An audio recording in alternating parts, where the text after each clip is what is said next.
The Dr. Oba Tashaka Show.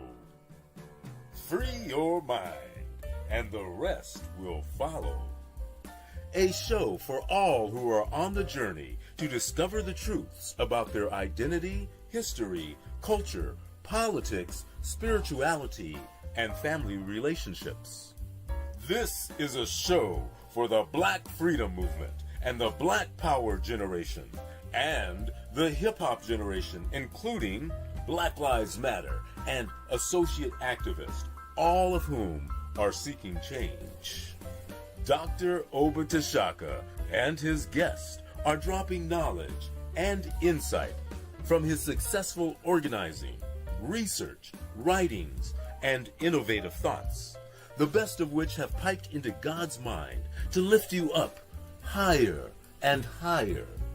To the bosses, OGs, rappers, influencers, and those looking to evolve from the constraints of misinformation and miseducation to build a foundation for personal growth, love, and mental freedom. Check out the wisdom of the OR.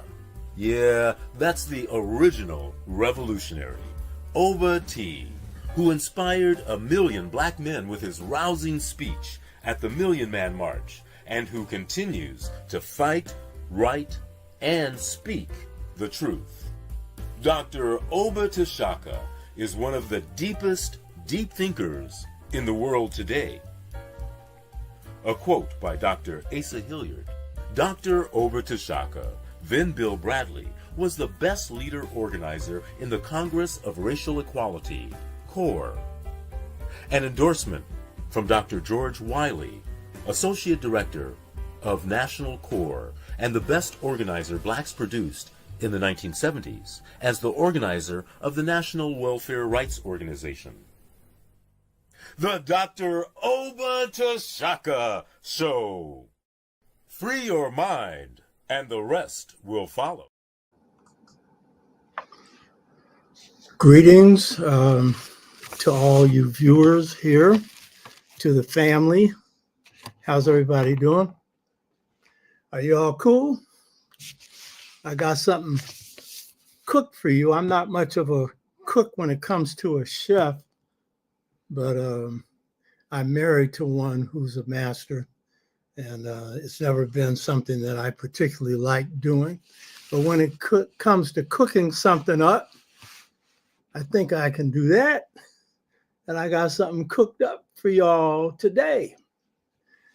First of all, before getting into the show, I just want to remind people, if they are new to the show, hit the red button. That's for subscribing. And if you like the show, hit the like button and tell your friends about it, because, you know, this is hard to generate the numbers, though I know is my wise advisor here often reminds me, Brother Ogawa, we got more people watching the show than the numbers show. You know what I mean? And I've had some people say this is the best show on YouTube or Facebook. I don't know about that, but I do my best. I bring you my best. And this is 65 years of total dedication to my people and to humanity.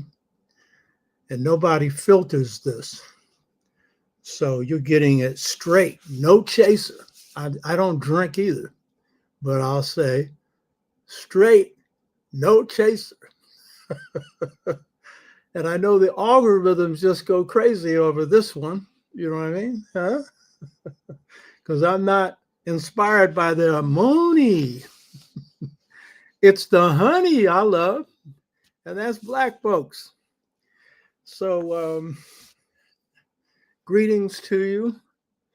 And we have something really cooked up for you. Yeah, Wolfman Low, I love you too. I love all of you. This is all about love here. So I want to say to Wolf Manlu, Brother Ogawa, Umar Abdullah, glad to see you. This brilliant sister here, Sister Briscoe, who was telling you about this Project 2025 when a bunch of knuckleheads was talking about, oh no, they're not going to do it. And now they're dropping stuff on you. And we've got some of these nationalists who are talking about, well, is this anything new? The fact that they would raise that question means they don't know what time it is. Kuwasi Imara, hey, brother. Good to see you. Kuwasi's mother is one of my favorite people, and I like Kuwasi. And Charsina, who's named after my first wife, Charsina, also a NASA, and the rest of his family. So glad to have you, brother. Sanko Face Yoga. Wow, that's quite a name. Greetings to you. Robin, one of our most dedicated people. And thanks for the donations you've made to the show and others who have as well. Peggy Parks Miller, greetings to you. So greetings to all of you. Before getting into the topic today, and I've got something really cooked up for you here. And I want to say that the previous show was a replay. I consulted with Brother Ugawa on this. We were of the same opinion that last week I went to a birthday party. You know, it's a sister who had her 80th birthday. We went to the same place that we went for the New Year's Eve ball. It was really classy, live music. In fact, the sister that had performed at a Mother's Day function at a jazz club called Jeffries in Oakland.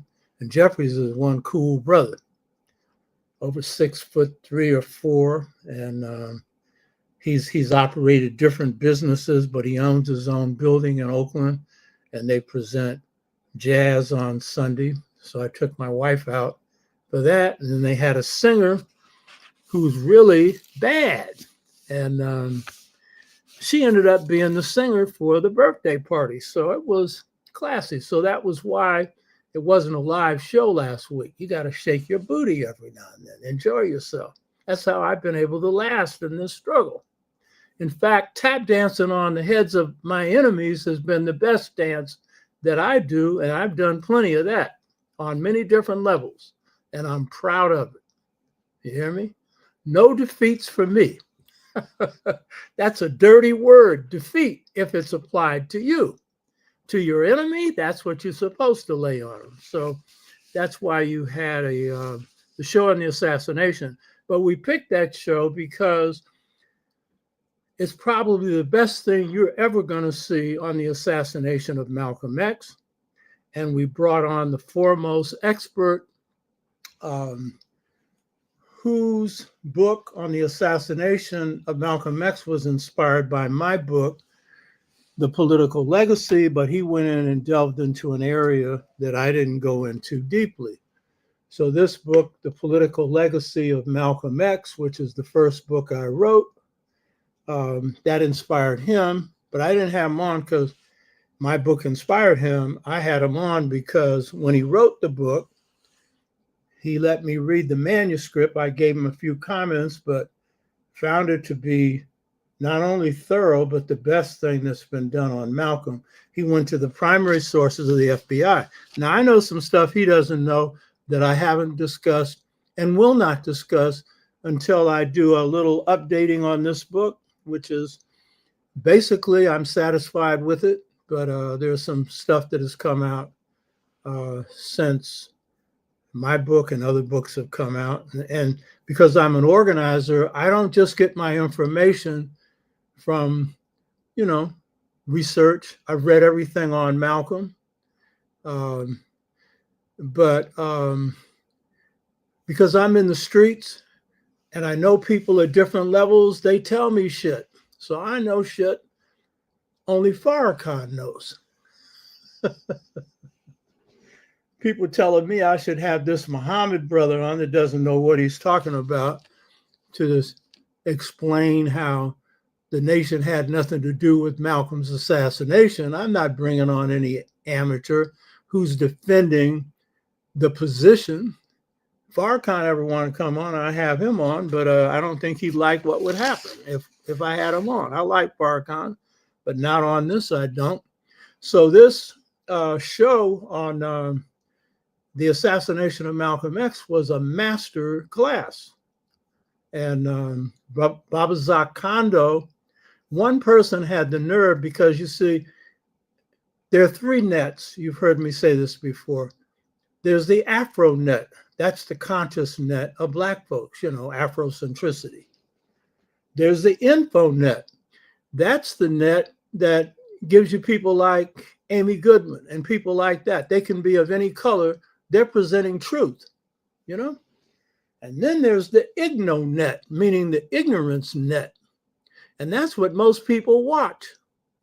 And because they don't read SHIT, then they're relying on that, for their information, And so one person had the nerve to say that Baba Zak Kondo was writing for money. They had no proof.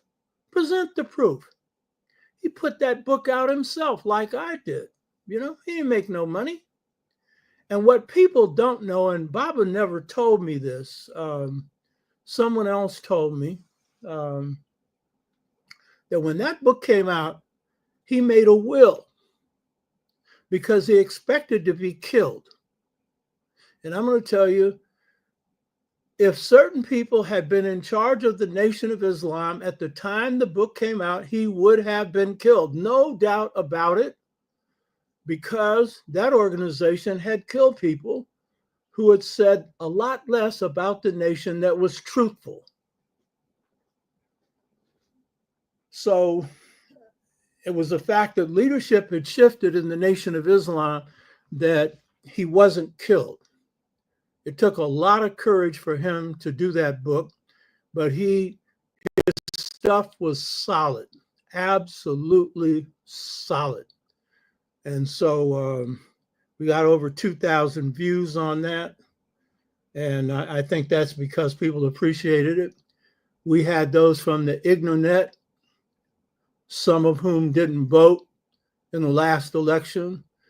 When I had Dr. Raymond Winbush on, my best friend, Kehinde Solawazi, and myself on to cap the discussion on Project 2025, we got more bull coming in on that than any show. People attacking us, talking about we didn't know what we were doing, talking about we should be ashamed of ourselves, and talking about this couldn't possibly be true, Project 2025. Well, now you're seeing it being implemented on your behinds, and it could have been stopped. 5 to 6 million people didn't vote, and Trump won by 2,300,000. But we also know the algorithms were played with, and for the first time, because I'm an organizer, Kehinde, who's an organizer, and others were all saying this. They were running into brothers who were pushing Trump's line. Do you hear me? Trump's line.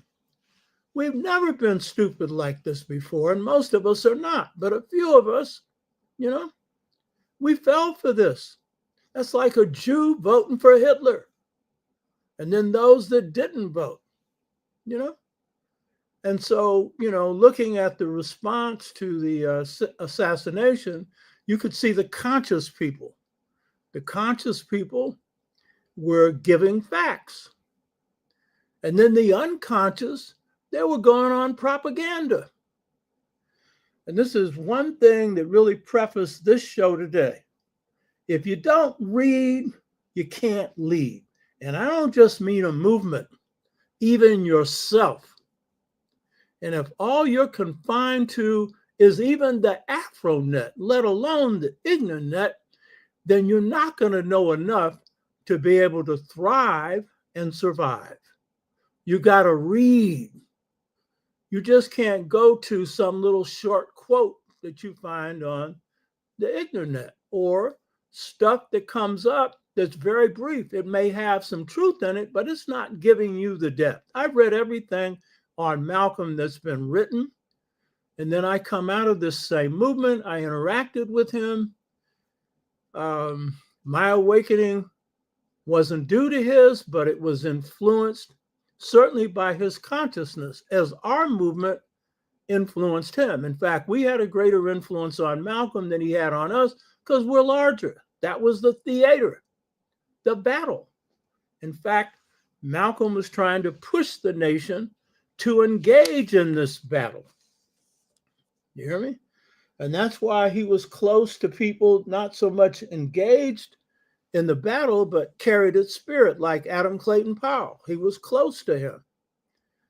And so that show, I think, that was a masterpiece. It's over 3 hours long.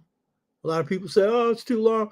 Knowledge comes in whatever form it comes. You know what I mean? And so, I'm really proud of the brother's work. He's done excellent work. And the experts are the ones who know best a good work. And the experts on the assassination all say that Babazak Kondo's book is the best book on the assassination. They all say it. Spike Lee used him as an advisor in his film on Malcolm X. And Spike Lee's beautiful brother. As I told you before, I sent Spike Lee a long letter advising him on the film Malcolm X. Danny Glover had been by my house. We were in the midst of defending Black Studies against an attack. It was a 2-year attack, and Danny had come to my house. I was living in Richmond then, and he's such a beautiful brother, to ask, what can I do to help? And then he told me that Spike Lee had so many $1 million to do the film.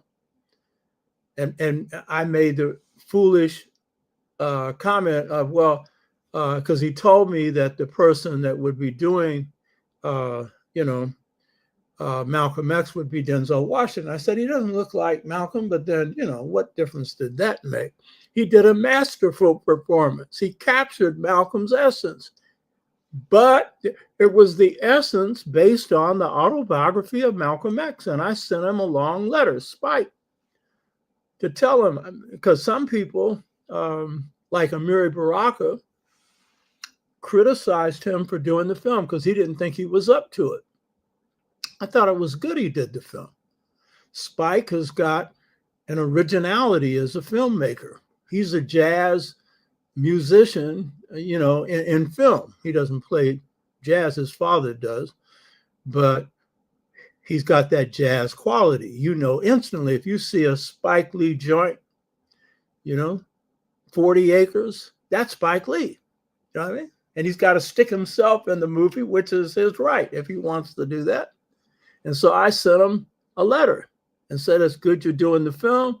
And then I listed 15 dimensions of Malcolm. Now I said, there's many more than this. But if you just use the autobiography, you're going to be in trouble because it's limited. I had other reasons for saying that. I know stuff about the autobiography that nobody knows, and you won't know it until whenever I do a slight addition to this book. And this is going to be a long time from now because I got other stuff to do.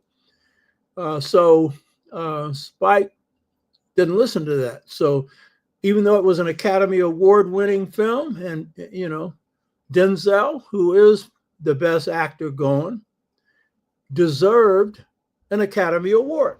And by the way, I'm going to say something on the side about Denzel Washington. Denzel Washington ain't just the best actor going. Denzel Washington, in between his time working on all these films he does, he went to Howard at night and took up law and graduated at the top of his class. He don't go around bragging. See, one thing I like about Denzel is Denzel's Black. He's basic Black. He's family Black. You know what I mean? That's what he is. And so not too long ago, he filed a brief before the U.S. Supreme Court. Now, very few lawyers get to plead any case before the Supreme Court. Now, this is off the subject, but this is an important point. This is called concentric logic. This, by the way, how I taught. A lot of people said, oh, you don't stick to the subject. I'm like John Henry Clark, and I didn't copy him. This is the philosophy of African people. Life don't go in no straight line. It zigs and zags. And so a spiral. John would say, I start with something, depart from it, and come back to it. I'm the son of a Baptist preacher, blah, blah. I do that too. You know what I mean? Because that's the way life is. So injecting this actually has relevance. So Denzel got on the Supreme Court docket, and I suspect he got on because of his name. But no sooner than he started, and so the case was a case of him challenging forfeiture laws, because this country has on the books laws where, let's say someone's smoking pot in your house, they can seize your house. But they've been using this, or drugs, they've been using this to seize property when there's not even any proof that a person was even smoking pot or using drugs. And so what he was doing, Denzel went before the Supreme Court to challenge this seizure provision where the police are able to grab your property and then to pocket it. And he took a case where, I think it was in Philadelphia, where some drugs were being, handled on the street. And the police used this to seize a piece of property. But the people that owned the property had no connection to the drugs, that were being sold. The people who were arrested. And so Denzel went into court, and he went in, as it would become clear, to change the law. He didn't just come in to win. And that shows how brilliant this guy is. And no sooner than he started arguing, Roberts challenged him, because Roberts sitting back here, he's a Harvard graduate, he did the same thing that Barack Obama did. He was in charge of the journal on law. He had a special position as a law school student, a brilliant right-wing, judge. And so he immediately challenges him. In so many words, he's saying, what entitles you to be here? And Denzel is got him a nice little humble thing that he does, you know what I mean? So Denzel just pursued each point, made his points. And then it becomes clear to the justices that, oh, Denzel knows what he's talking about. So then they start asking him hard questions. He got an answer for every one of them. And by the end of his appeal, the justices are asking him for new law. And he comes up with 3 provisions for new law that the Supreme Court later adopted. That never happens. Then Roberts went after the case was over, he went and called Howard, because, by the way, Howard beats Harvard on almost anything, debates, law school, I don't care what it is. You hear me? Because we just happen to be smarter. And he went and checked with the head of law school to find out, well, what was Denzel's thing? He said, oh, he was a night student. He graduated magna cum laude. He was at the top of his class, blah, blah, blah. And he came in. He was never announced. He never got any special privileges, blah, blah, blah. So I'm just saying that when I'm talking about Denzel, who also played Malcolm quite well, he plays himself quite well. And I have nothing but respect for that brother. And if you check him out now, he's now 70. He's also become a preacher. And he dispenses advice on the internet. He's a philosopher. He's got some wisdom under him. So I just wanted to say that. That's a side point. Now, before getting into the show, I just wanted to point out one thing that's going on right now, and then another that I'll put up here for entertainment purposes.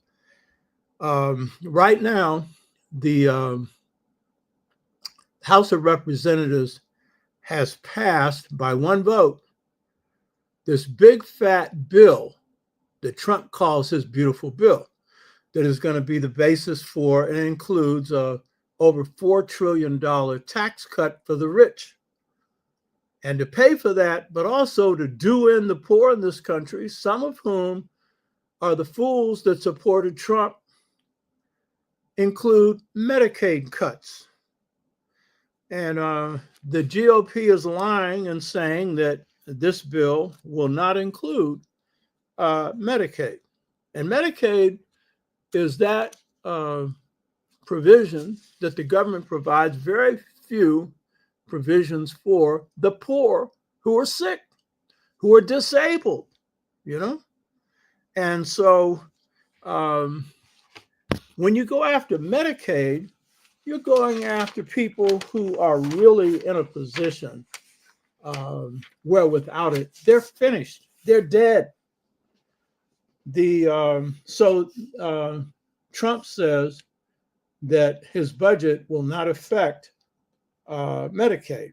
And of course, that's a lie. The Congressional Budget Office, which keeps track of all of this, report, and along with health policy experts, they contradict Trump, and they show that at a minimum, the cuts to Medicaid are going to amount to 10.3 billion.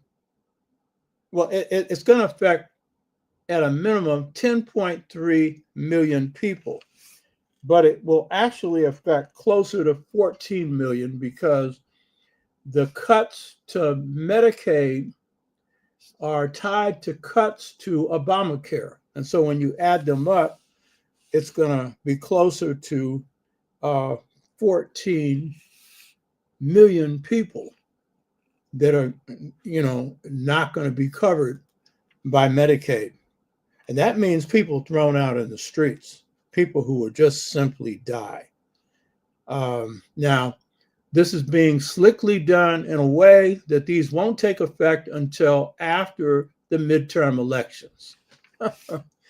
So the dummies who follow Trump won't see it happen to them yet. And so they may think it's not going to happen. That's designed so that they can try and keep the House. But that's not going to be easy for them. So the Medicaid cuts would cut over $700 billion over a 10-year period from the Medicaid budget, according to the CBO budget analysis. And this is the government telling you what's going to be cut. The Congressional Budget Office. The way they're going to do this is slick. These cuts are going to come mainly through reducing the enrollment of people who come on to Medicaid. And so it's the new people that are going to really be hurt. And so that's also a way to say, well, to Trump's followers, and then all those whose eyes are closed and don't realize what's going on, that this isn't happening to them, so who cares, the reductions will come through enrolling fewer people in Medicaid programs. They've also added a work requirement. And this work requirement requires 80 hours a month. 80 hours. Now you're sick. How in the hell are you going to work? But you're going to give over $4 trillion to the rich? Are they working for anything? No, the government funds the rich. That's how they got rich. This ain't no meritocracy. This is a richotocracy, where the rich feed off the poor like vultures. You hear me? Huh? But all the Negroes who said they weren't voting this time, you were fooled by algorithms because you don't read, so you can't lead. And it ain't just the Negroes, there's a whole bunch of others. And some who took that position, it was a little bit, the candidate happened to not only be black, and blacks usually support their own people, but a woman. Huh? So some of us got a problem with a sister. Since when did you ever heard anybody talking about Trump's qualification? This boy ain't qualified for nothing. His mother said of him, and I'm quoting, "I know my son is dumb." She also said of him, "He has no social skills." And then she said, "I hope he never becomes a politician." And then she said, at another point, she said, "What have I created? A monster?" And then she said, "All he is a circus barker." That means somebody who advertises circuses. And guess who's the performer? It's Trump. It's the one thing he's good at, selling himself to dummies. And if you're black and you voted for him, you're not only a dummy, you're a traitor. You hear me? A traitor. You're voting for somebody that told you that they're going to wipe you out of history. Right now, he's told the Smithsonian to remove all evidence of Black history and got rid of the Black head of the Smithsonian. Huh? He told West Point to eliminate all references to Black achievements in warfare. By the way, that means you're going to eliminate Hannibal, the greatest warrior in the history of the world. That is the top example of mastery in warfare, Hannibal, which I understand Denzel Washington's going to play. Hey. Because some of you are going to say, "Oh, is Hannibal Black?" He's in Carthage, baby, North Africa. What's he going to be, an Eskimo? Huh? Give me a break. And by the way, he cast a coin of himself. Read J.A. Rogers' books, and you'll see the coin of Hannibal. A big old brother with a big old natural, with some big old lips, with a big old nose. He's African, baby. Huh? And he was in the front ranks fighting. I'm a strategist. I'm a warrior. I've studied Hannibal inside out. Inside out.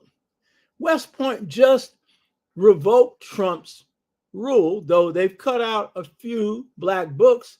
They've restored the rest because they know, because in some ways, it's a good thing. Wipe out the Blacks so you don't know the best strategy. Because what Trump is doing now is promoting the decline of the United States, attacking Harvard, their crown jewel. It's a brainwashing tool for sure, but it also produces a whole bunch of Nobel laureates. Can you even spell laureate? What you're dealing with the White House is stupid, and I did a show on stupid. Of course, the whole show wasn't on stupid. It's hard to do a show on stupid. You know what I mean? People trying to explain Trump's tariff policy. It's just plain stupid. That's what it is. Some strategy. Give me a break. So the work requirements are going to apply to people from 19 to 64 years of age. And then it's going to go into the Affordable Care Act and hit on the part of the Affordable Care Act that expanded Medicaid. And so this is what's going on with this, and it's a lot more. They're cutting into nutritional programs, the money for food. It's all kinds of stuff for poor people. The supplements for rent supplement for people that can't afford high rents. It's going after all of that. So the rich can get richer. You hear me? So I had to include that, even though I hate to. And we told you so. Some of you had enough sense to realize what was going on. The majority of Black people voted against Trump. 87%. We're the only intelligent group that voted. But there's a cause for concern that only 78% of Black males voted for Harris. Now, it was still a majority. 92% of sisters did. Sisters are demonstrating they got more sense than some brothers, but I pretty well know which category of brothers this was, that voted. And that's a concern that we need to have, because with this topic that I'm dealing with today, if we have a growing number of Black people who have no concern for the well-being of Black people, we got a problem, because that number could grow. One likelihood that it won't, and that would be true with the Latino males who voted 54% for Trump, is Trump's going to be doing so much damage to your Black behind that he might actually get your butts angry. And I'm not talking about you. The majority of our people are awake and aware, but a whole bunch who aren't. So let's get into the show. Huh? The topic for today, this is a nice leaflet that Brother Cinnabar put together right here. The topic for today is Malcolm X's awakening path to revolutionary Pan-African consciousness. Malcolm X's awakening path to revolutionary Pan-African consciousness.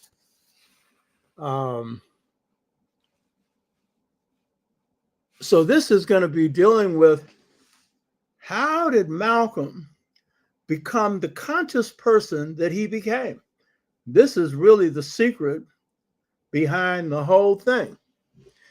And I'm going to be taking some angles that you haven't heard before, So this is the focus, because Malcolm didn't just come up with his full-blown consciousness overnight. He went through a process. What was the process he went through? And I might say I went through the same process, and not copying Malcolm. In fact, I didn't know he went through the process until the autobiography came out in 65. I went through mine in 63. Went through the same process. Now, of course, we're not the same people. So there are experiences he had that I didn't have, but you're going to find that there are certain categories under which, even when he's going through his experiences, I'm going through mine. Cabral, who's behind me there, was going through his.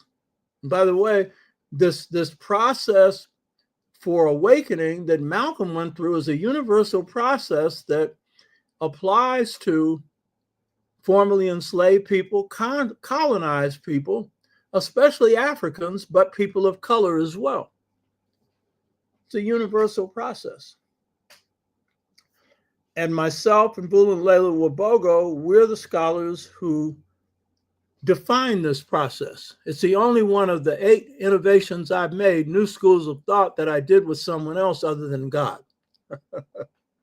If God gives you help, then everything is all right.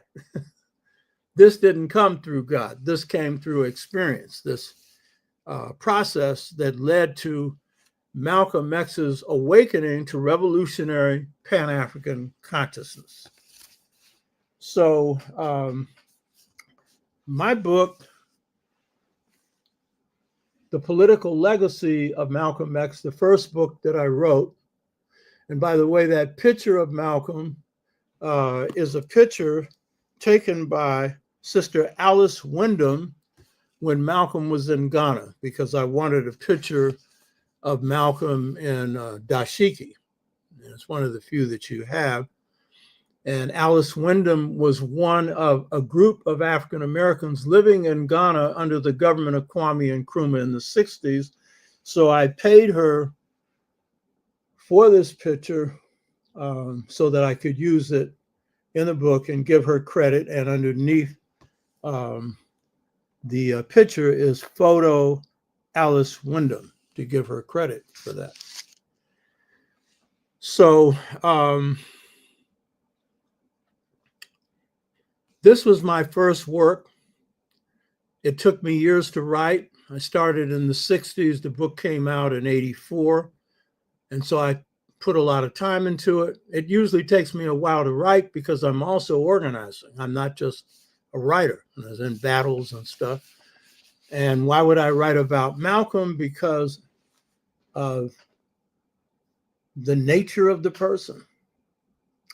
The most brilliant political mind that we produced in the 20th century. Some people say the most brilliant mind, but no, he wasn't a scientist. He wasn't a musician. He wasn't an economist. He was a political thinker. That's what he was. And John Henry Clark, who himself is one of the most brilliant minds that we produced, thought that he was, and most of us do. So he was a brilliant person, politically, the most brilliant that we had produced. And not just among Blacks, but period. And died at 39. So no telling where he was going. But he had other qualities. And one of the qualities is, and Dizzy Gillespie made this observation. He said his two favorite heroes were Malcolm X and Paul Robeson because they were both incorruptible. And that's, I think, his most important quality. And so for people who have problems with, Malcolm, and some of whom put down this story that the Nation of Islam made him and the nation made a contribution to him, he made a contribution to the Nation of Islam. The Nation of Islam was a family for him. Elijah Muhammad was like a father figure, and more than that for him. And the nation gave him an opportunity to display his skills, making him one of the two best organizers that we produced in the 60s to now. Because if you got the rank in the 60s, that makes you the best in that at least second period of the 20th century. Garvey was the best organizer produced in the 20th century, but it was Ella Baker and Malcolm who tied for first place. And so it's another reason I wrote the book, Ella Baker had the largest number of people that she organized as director of organization for the NAACP.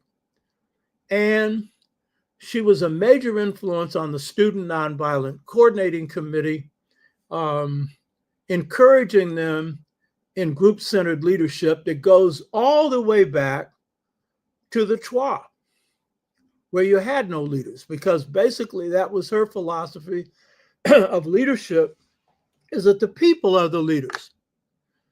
And I don't think she knew where this came from. This was in her Southern background.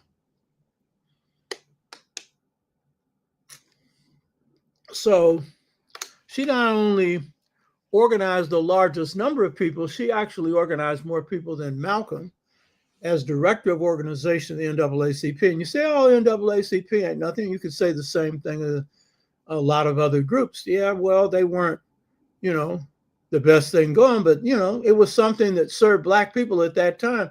And she was organizing in the South, where wherever you went to organize, you put your life at risk. You hear me? And so she organized the largest number of Black folks, and then came up with a philosophy and system of organization called group-centered leadership, where there's not a single leader. As Black Lives Matter called it, leaderful, which they adopted as their model. And so that's a model that's useful for today. It's not the sole model we need, but it is a primary model, because this age of singular leadership is over. If you're looking for a singular leader to lead you somewhere, you're wasting your time. Things are too complex, too many problems facing us, for us to rely on singular leadership. My books, The Art of Leadership, focus on this. I've been advocating this for years. And then Malcolm organized the best disciplined organization in history, the Nation of Islam. Malcolm was able to take an organization that had no assets and then raise it to a level of $75 million, which today would be 200 or 300 million or more, you know? And you're going to see why he had these economic skills as well. And it wasn't just Malcolm, it was his family. But Malcolm was a primary organizer in that. No Malcolm, no Nation of Islam that we know of. He was the best organizer that the nation ever had, you know. And then he was prophetic. He had a lot of other gifts. So my book, The Political Legacy of Malcolm X, was my first book out of the gate to be a testimony to him, to allow him to speak for himself. Now, Dr. Asa Hilliard said of the political legacy of Malcolm X, and I'll quote him on the back, he said, quote, Oba Tashaka has written a book which dwarfs all writings on Malcolm X. Both Alex Haley and George Breitman suggest, and blah, blah, I won't go into that. But what he's saying is that he thought that this was the best book on Malcolm, and he read everything, so that's a compliment. And then Michael Eric Dyson, I got a call from Dr. Nathan Hare, my buddy, and this was in the early 90s, and he said, "You're in the New York Times book review section." I said, "Really?" They usually touch me, you know. And Michael Eric Dyson reviewed all the books on Malcolm and rated mine number one. So that's what others say. And then my book influenced Babazak Kondo to write his, but then Babazak Kondo's is the best on the assassination. And I should say that another book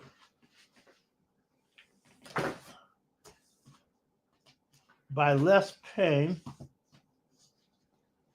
a book called, and I've covered this before, The Dead Are Arising, Les Payne. Dr. Raymond Winbush and I did a show on this, and that's the best book on the autobiography. I don't do autobiographies. I'm not even sure I'll even write a biography on myself. If I do, it's going to be one of the last things I write, you know? So that was the best book on that. So I read everything on Malcolm, everything. But more important, I was in the movement as Malcolm was, but unlike him, I was in battles all the time. He got to be engaged in battles towards the end when he's finally ejected from the Nation of Islam. So while the nation was good for Malcolm, he was in it too long. And it would have been better had he been out of it sooner, because he'd had more time to grow and develop, assuming that he was allowed to grow and develop. So what I'm focusing on now is Malcolm's awakening and what led him to this revolutionary path of Pan-African consciousness, revolutionary Pan-African consciousness, because he wasn't just concerned about the liberation of Africans in one part of the world, but throughout the world. And then he became concerned about the liberation of humanity as a whole. So this is the overall thrust of, at least this is the overall motive for writing this book, and this is the thrust of this discussion for today. Now, the central thesis of my book, The Political Legacy of Malcolm X, contradicts the thesis of Alex Haley. It contradicts the thesis of Manning Marable. and George Breitman and others who have come to write on Malcolm, they all argue that Malcolm changed, particularly when he went to Mecca. And then some, like Breitman, who wrote a book called Malcolm X, The Evolution of a Revolutionary, he argues that when he leaves the nation, he transforms from a pure and simple Black nationalist to a Black nationalist plus a revolutionary. Now, that is the Trotskyite view. You know, Trotsky, Leon Trotsky, who was a leader of the revolution in Russia, they claim to embrace nationalism, but they embrace nationalism to smother it because they don't really support it and redefine it. And so, you know, Breitman's arguing that he only became a revolutionary when he leaves the Nation of Islam. Alex Haley suggests in the autobiography that it's when he goes to Mecca that he changes and he discards being a nationalist and he embraces some form of integrationism because he suddenly discovers that whites and other people of color are a member of Islam. Malcolm was a student of history. Malcolm had actually prepared the way for Elijah Muhammad to go to Mecca. He didn't go on the Hajj, but he went to Mecca.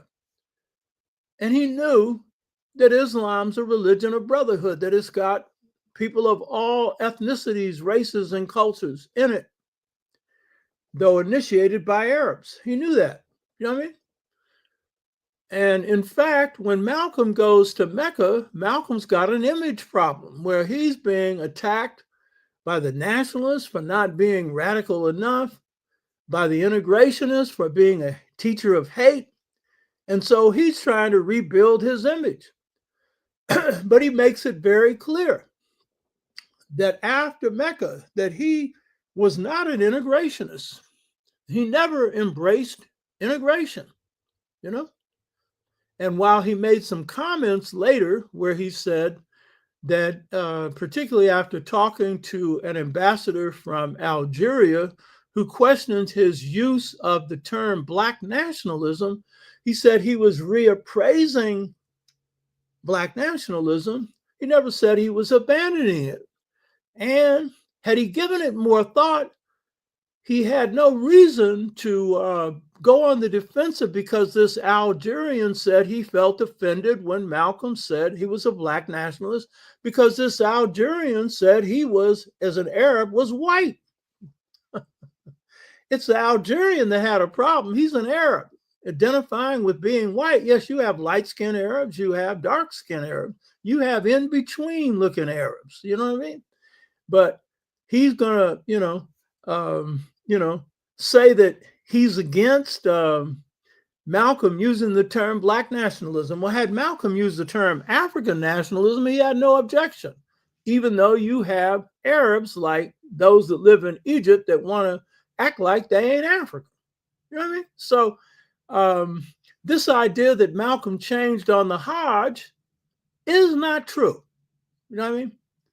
Malcolm was trying to soften his image, but he didn't organize an organization of American unity.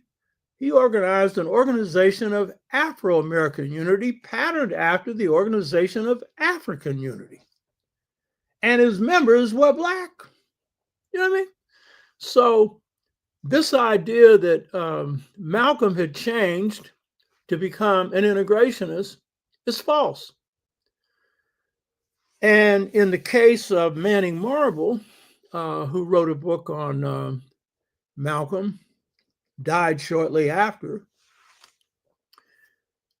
he was basically arguing that Malcolm had undergone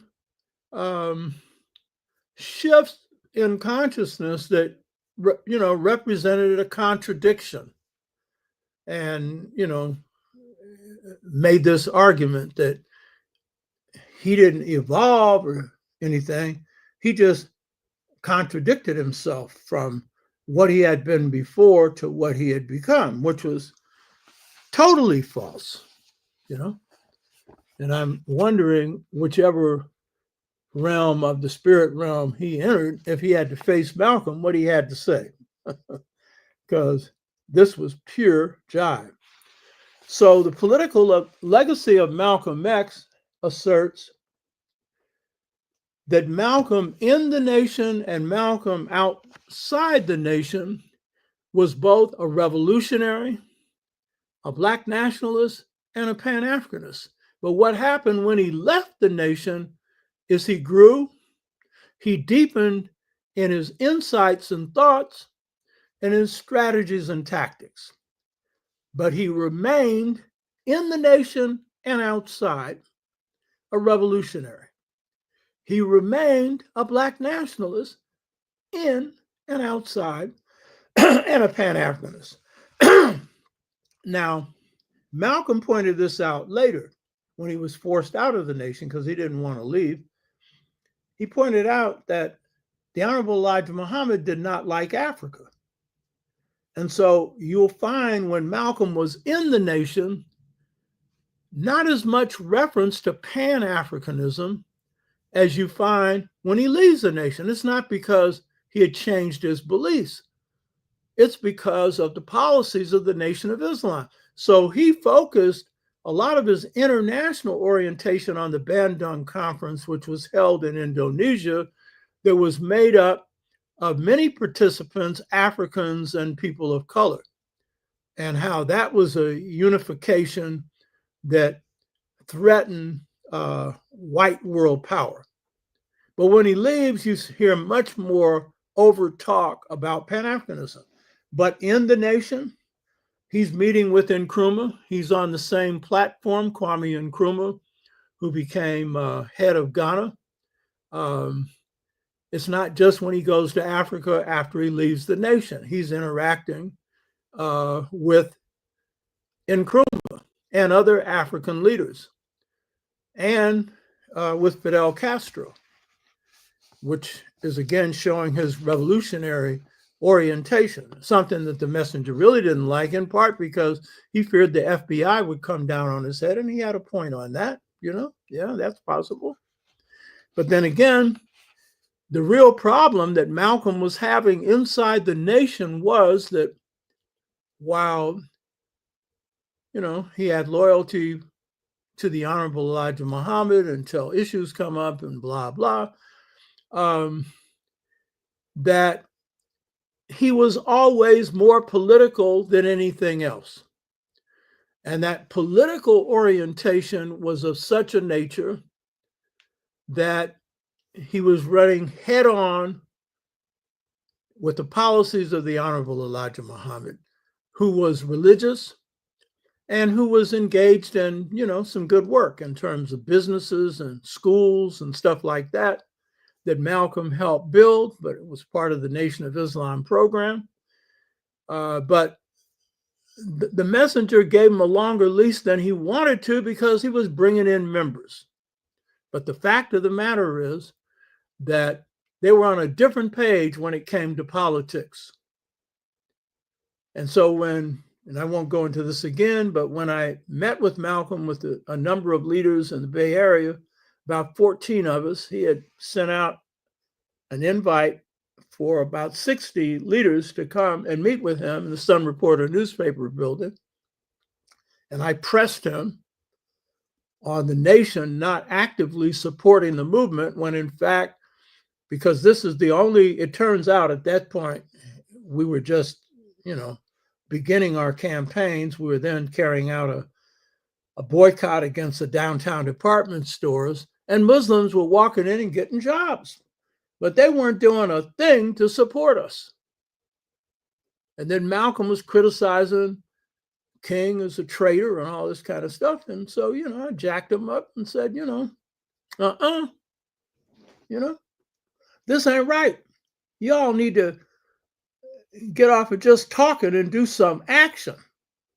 And after back and forth, Malcolm said the messenger would be announcing a political action program soon. We didn't know what that meant.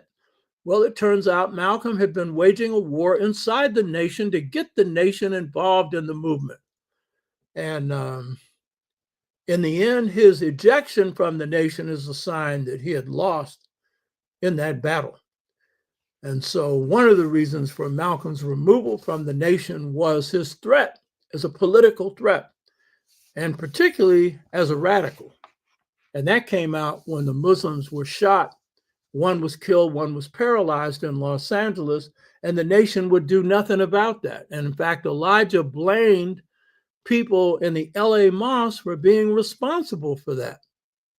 And Malcolm wanted to get some kind of support for the Muslims, and he wasn't getting any, and he looked bad in the community because they talking all this bad talk, got the fruit of Islam and everything else, and you're not doing anything. You know what I mean? So these were kind of underlying issues that would lead to Malcolm's removal from the nation. The chickens come home to roost statement was on the surface because, I mean, the nation had called white people devils. Enslaved Africans called them devils. Chickens come home to roost. That just meant that if you're practicing violence abroad and then violence comes home and catches you in the form of assassination, that's violence coming home to roost. Chickens coming home to roost. So what's wrong with that? But the messenger had issued orders not to make any comments on the assassination, and Malcolm had violated them. But it would later become clear that when he observes his suspension, that he's not going to be brought back. So Malcolm's outside the nation and continuing his orientation, but now free to be himself fully. So many of us in the Black freedom and Black power movement that would come, we're in a movement that Malcolm respected. He was meeting with us because we were the Young Turks. I led the Black nationalist wing within CORE. That was Congress of Racial Equality. That was the primary influence on Malcolm when it came to the Black freedom movement, because we were based where the Nation of Islam was based, in the North. And the leading mosque that Malcolm led was Temple Number 7 in Harlem. And of course, our headquarters was in New York. So there was a constant interaction and interplay. And then Malcolm identified with the Southern movement, with SNCC. He identified with King more than he suggested in his public statements. And so, as I've said, he wanted to engage in the movement and felt the nation was being isolated. So we had an impact on him. And he was meeting with us to get ideas from younger people in the movement. And of course, he would catch some flack in some cases. He was an influence on us because he was the most advanced thinker in the movement, you know, well-read and a non-compromising person, and brought in the African connection and was identifying, especially when he's out, with Africa, you know. And Malcolm also coincided with our awakening. Malcolm did not wake us up in most cases. Our awakening came through our experience in the movement, knowing the enemy. My awakening, which was following the same path as Malcolm's, notice I don't say here system, because at this point, we had not uncovered what this system was. And so we're following a path, which is basically following the truth. And we end up in the same place. And this is the key to now in terms of freeing your mind, your spirit, to be aligned. We have to go along this path. It's a natural, organic path. And so there was this interplay between the movement and Malcolm in the movement. And I know Malcolm had a lot more respect for King than he claimed. They both shared an attorney, and Malcolm was constantly asking his attorney, what did King think of him? Huh? That meant something. So all that Uncle Tom talk he was making in public, that ain't what he was thinking in private about King. So in this topic, Malcolm X's awakening path to revolutionary Pan-African consciousness, it's very important to understand that the transformational path that led to Malcolm's awakening was an organic one. By organic, we mean there's an underlying system. Organic refers to, if it's in science, then it's the organism that you're studying in science. But in culture or in politics, it suggests that there is a system to whatever you're dealing with. And in this particular case, the awakening process was a response to a set of conditions that affected our people in enslavement and colonialism. And what I call now, semi-colonialism. That is a system of oppression that is a mixture of both residuals of slavery and colonialism, which is basically a system of underdevelopment, where a nation is oppressed by another nation, is kept down. And that's basically what this system has done.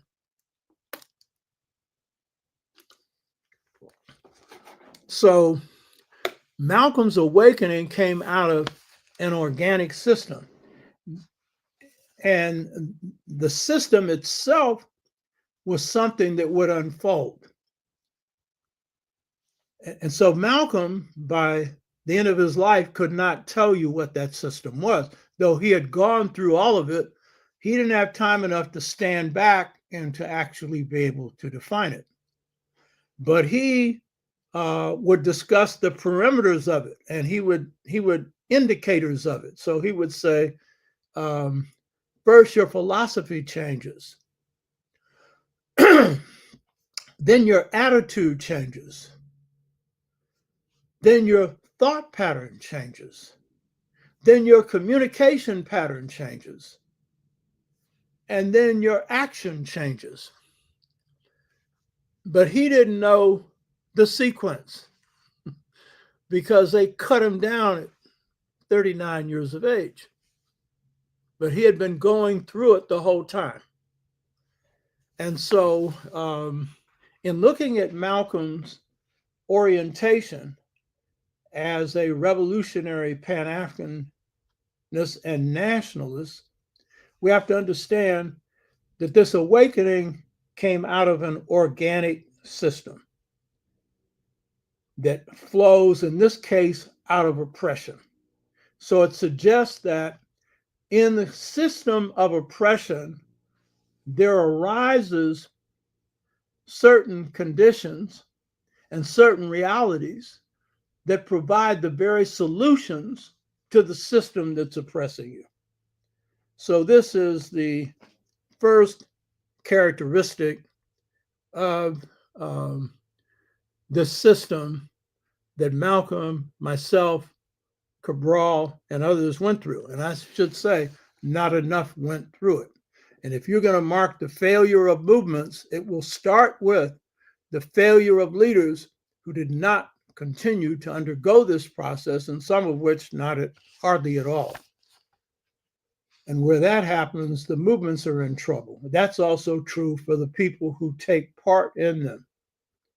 So one of the key features in the process that leads to Malcolm's awakening is the fact that it's like an organ. It's like an organism. There's a system that it's coming out of. The second thing about this system, which is natural, is that it arises out of a people's ontology.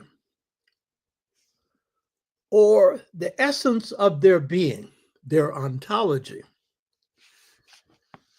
Third, this awakening system arises out of your cells. And I'm going to come in on each one of these. It arises out of the cellular structure of a people.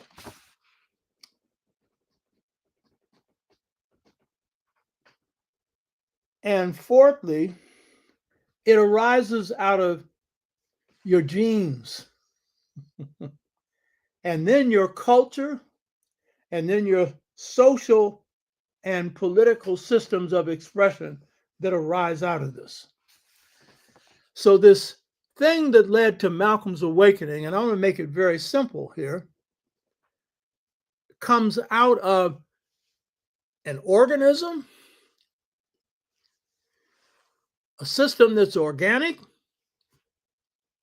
It comes out of a ontology, which is the essence of a people's being. It arises from the very cellular structure of a people, from their genes, from their culture, from their political, social, economic ways of expressing themselves that arise out of these other systems that are organic. You have to be spiritual to really appreciate this.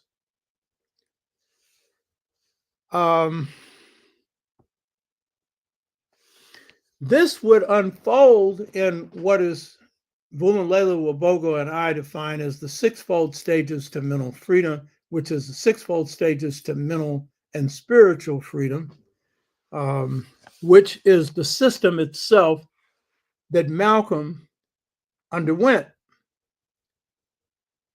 And to undergo this process, it's rigorous. It's like Coltrane in his music. He was practicing 14 hours a day. Malcolm only got 4 hours sleep a night.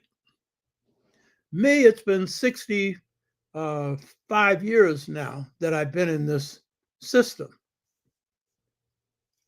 constantly applying this, along with other systems. So this is not something you play with. And the IgnorNet won't help you at all. And even the AfroNet only introduces you, because if you don't live this, then you don't know this. Just to get information is not enough. To know the truth, you got to be the truth. That's live it. You hear me? Live it. And that's why Malcolm's example is so important. So the sixfold stages is a rigorous path. It's a path that requires study. It's a path that leads you to self-knowledge. And it's a path that only works through action. You have to live it. So if you're just into the intellectual phase, it doesn't really mean anything. You can quote, but you won't emote. You can talk about it, but you won't walk it, So this is the whole truth that comes out of this. It's a truth of being. It is the key to your liberation.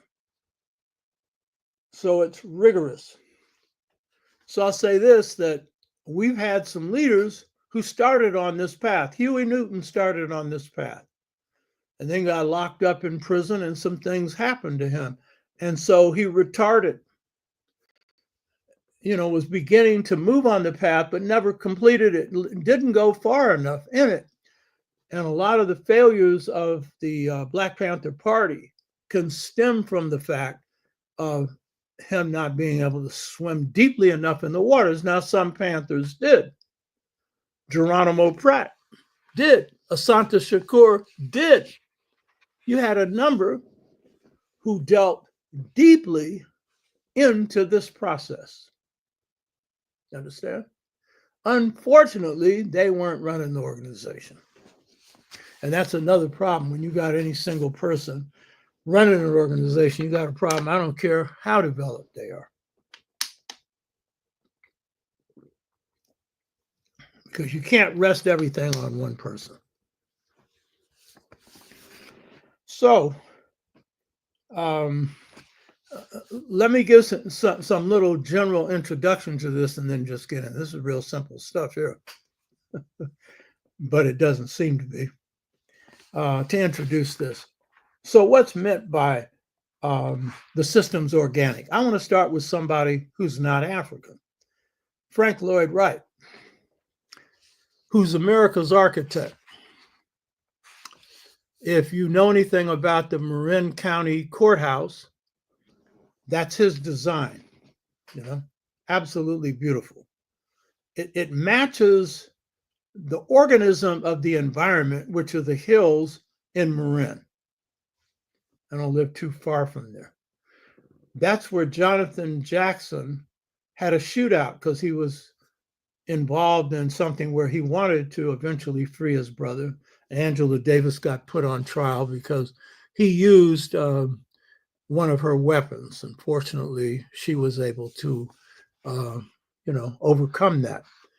But that courthouse is absolutely beautiful because it's an oval shape. What Frank Lloyd Wright did is he drove around the hills surrounding where he was going to build the Marin County Courthouse, and he came back and he told his assistant, it's going to go like this, like this, like this. He was creating architecture that was an organic response to his environment. His greatest architectural achievement in terms of a house is Falling Water, which is a beautiful house constructed over falling water. It's magnificent. The house I live in was built by a Black builder. And my good friend, my best friend, Candy Solowazi, who's an artist, when he came and saw it, he said, this is a Frank Lloyd Wright house. I don't know if this Black builder was copying Frank Lloyd Wright, but I do know he built it in harmony with the environment. And so he brings the outside in. I had a life reading in 1983 where Eric, my reader, told me that I would be living in the country in the city. And so my study right now, when I look to my right, it's a big picture window and I can see the Oakland Hills. It's really beautiful. You know what I mean? So he built this house as an organism flowing out of nature. Most architects in this country, when they build a structure, they're pulling something from Europe. It can be a Victorian building. My wife and I, we go to the Monterey Jazz Festival every year, and we stay at a motel that's right across the street from the ocean. So you look out your window and you see the ocean. But when you look at the houses that are built around it, these were houses built in Europe. Victorians, big old fat Victorians. And so there's hardly any windows, so you can't see the beauty outside. It's not organic architecture. Frank Lloyd Wright described his architecture as organic architecture. So I use him as an example. His stuff was beautiful. And then he was constantly evolving and changing. So if you look at how does this apply to us? Well, the spiritual blues, which I love, which is the foundation of our art form, is an organic response to ugliness. And what did our ancestors do? They created beauty in place of that. They supplanted that. And that's how, not just the spiritual blues, but our whole deportment, our whole view of life carried us through enslavement. We're not the broken people we're made out to be. As my wife says, in the Caribbean, they have a term for people who are poor. Poor great. I was reading it was a Facebook posting that someone sent me on my Facebook page, and they were describing, they had a gala where a lot of wealthy Blacks came out and dressed in the old dress that Blacks wore in the 19th century. Whoopi Goldberg had hers on. Alicia Keys and her husband, they really look good. There was a sister who won the best award who had this dress on, and it was a big spread on the bottom with all of these paintings of sisters, beautiful sisters. It was the most magnificent of all. So a brother was interpreting this, and he missed the whole point. He said, "Oh, we were dressed like this because though we were poor, we wanted to show ourselves off as though we were wealthy." They missed the whole point. That ain't why we did that. We did that because we had this poor, great thing. You know, in other words, we may be poor, but we're great. We had this idea in enslavement that we were noble.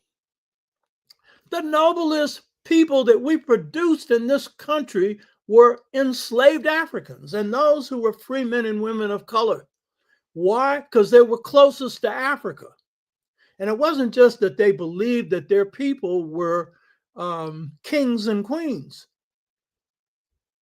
you know, in terms of genetics. Martin R. Delaney believed that, and that may be true. But they believed that they were royal by nature. They didn't have to have a crown on their head. Right? They were crowned. And if you look at the crowns that sisters wear in church, what is that saying? We're queens, baby. You should have seen this birthday party we went to. You know, sister's supposed to come out at 8. She didn't come out until 9. And she had all of these drummers from Brazil dressed up in their regalia that's kind of a resemblance of Africa. And they're drumming. And then behind them is who? Queen Mama. And she had her own crown that she made herself. And whenever you see her, because whenever we go to parties or anything else, we go to the Monterey Jazz Festival, she's there with her husband. She is a short, kind of heavy-set sister that's always immaculate in her dress and in her carriage. And her husband, who's a short, slender brother, they call him the bodyguard. He calls himself the bodyguard. You understand? Pure class. So we don't dress this way because we're trying to be something we aren't. We dress this way as an expression of the nobility that, you know, resides inside of us. As I say, jazz is a music of an aristocracy of democracy. The people who are playing are aristocrats. Count Davis, Duke Ellington. You hear me? And then they're Democrats who get to go out and play from their soul through being creative. So when we're looking at the fact that the awakening process that Malcolm went through and a number of us went through is organic. This is the nature of the organic expression. Comes from a sense of nobility. And we came out of enslavement with that sense, by and large. And it's a misreading to think we came out broken. We came out with our humanity intact, rough around the edges, not the hugging people. We weren't getting hugged during slavery, but the loving people. It might have been tough love, rough love, all kinds of love, but it was love, baby. You hear me? Are any of y'all getting any of this? You know, I hope you are. So this is the nature of the organic quality of the systems that we create because they reside within us. So in ugliness, we can create beauty. Why? Because it's beauty inside of us. That's what George Washington Carver, who was the greatest scientist in the 20th century, said. We come to create beauty out of ugliness. That's what all of our artists say until we get into ugly music. And when that happens, it ain't music anymore and it's not art anymore. You know, when your major inspiration is dead presidents, green dollar bills, then the beauty is gone. Nothing wrong with having a little money. But if you don't have the love, if you don't have the light, if you're not following the truth, then you're in trouble. So every system has got a counter system. So if you're coming out of a system that's oppressing you, then there's a counter system that arises from it.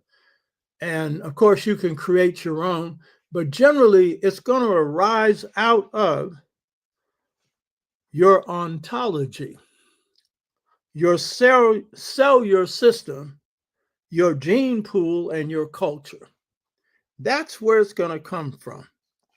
So, ontology, your sense of being, that is key to the sixfold stages of mental freedom. That's your essence. Every people have an ontological essence. All people do. ontology. What it means to be human. Of course, some people, their culture may not even try for that.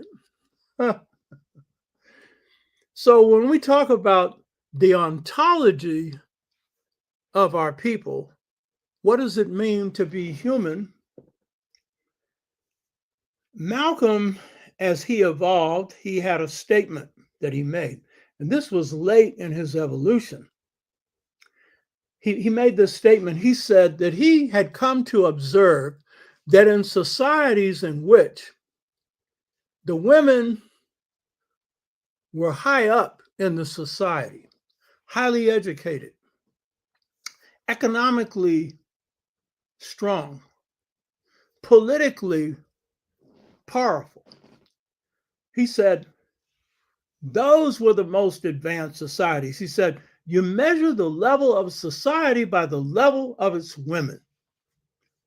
He evolved to that, but actually, his whole being had been an expression of that. And I'm going to get into that and show that in a minute. So, what was he saying? I was having a conversation with my best friend, Candy Solowazi, yesterday. Very smart brother. And he's getting ready to do an art display of his art in Fresno, California. And he made this comment about Black women. Now, it came from his own observation, but it also came from my breakthrough in terms of history. So he made this comment. He said, because he is a real student of Black women, this brother is.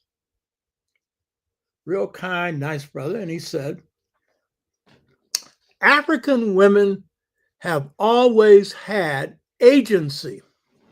Agency. What do you mean by that? African women have always had power. African women have always had mouth. African women have always had authority over things. So, for example, in African societies, the book I'm finishing is dealing with secret societies. You had secret societies of males and females. The male societies were apparently the first. But in every male society, there was always one elder woman, but there were no men in the secret societies of women. Now, that's what you call real agency. Huh? The African woman in America, the African woman throughout the world, but I'll talk about this African woman in America. She has a certain ontology about her being. And it is an ontology where she's not following behind the man. It's not an ontology where she's second to the man. It's an ontology of femininity based on strength. And it is that ontology that makes her femininity special. John Henry Clark called it the Big Mama syndrome. When you deal with the Kun people of South Africa, these are the big women who are symbolic. They're evidence of their presence in pre-dynastic early Kemet, where all the civilization was founded, and none of us study this. Our historians don't study this period. The graves of the early Anu people are the graves of Kun women predominating, big butt women. They were at the core of the society, that phenotype. But it was a part of their power, but their real power was spirit power. It was this ability to come from within and to see ahead and behind. But this ontology, or what it means to be human, or what is the essence of your being, arises out of twinlinealism.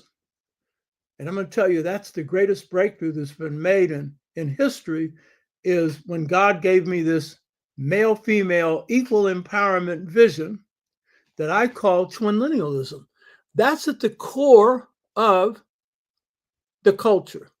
And so the reason that African women have agency is because it's in them. It's in them. It's their ontology. It's their essence. And it's in the men. Because the man's humanity, his being, is based on the way he treats his women, the way he treats his children, the way he treats elders. That's the essence of his manhood. African manhood is defined by kindness, but do not misinterpret this to mean that therefore the man is weak. Muhammad Ali was a good manifestation of manhood, and he was a nice human being, kind human being. And because of that, he would give up his position as heavyweight champion of the world when he's in his prime, where you could see his best, where he could dance and do everything else.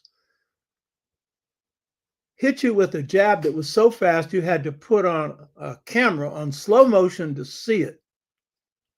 Because there was something that made him great. It was that twinlineal quality.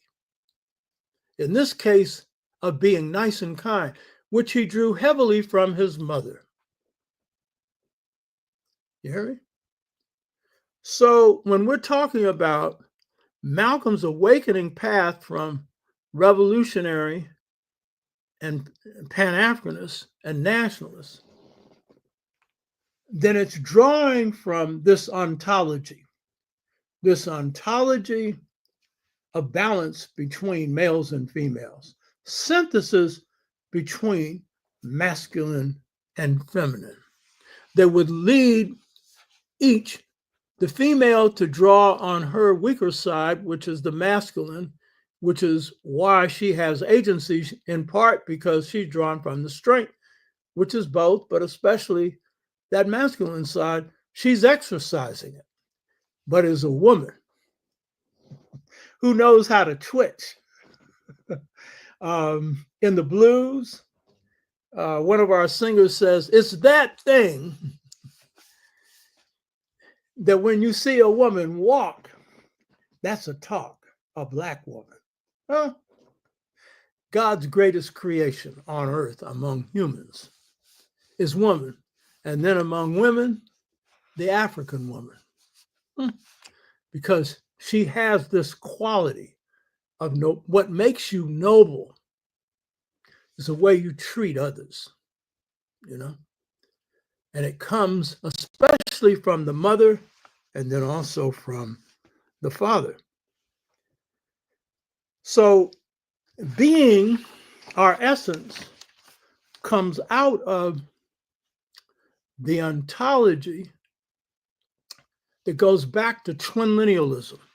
So then you would say, so how do you know that? Because again, one of the reasons that we have this victim idea about slavery is we have a despiritualized view of everything. So spirit's been taken out of everything. And so we're using psychology to define how Blacks who never had a psychologist that they needed. We had no psychologists in Africa. We definitely didn't have no psychiatrists. Freud, who was the leading theoretician on psychiatry, though I think that Carl Jung was much better. He wasn't at our level, but much better because he embraced the spirit. Freud said that what they had to do was remove the spirit or spirituality from psychology to make it purely rational. And so therefore, he could not see the essence of humanity, which is the spirit, which is the light, which is the God within. So it's through cellular memory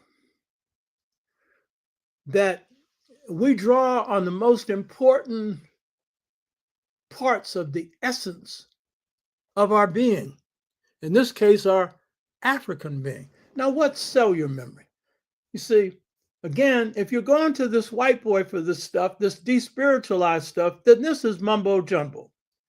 But those who've gone to the other side, those who have died and come back, those who have seen spirits in the heavenly realm picking their destinies, which is really what life is about.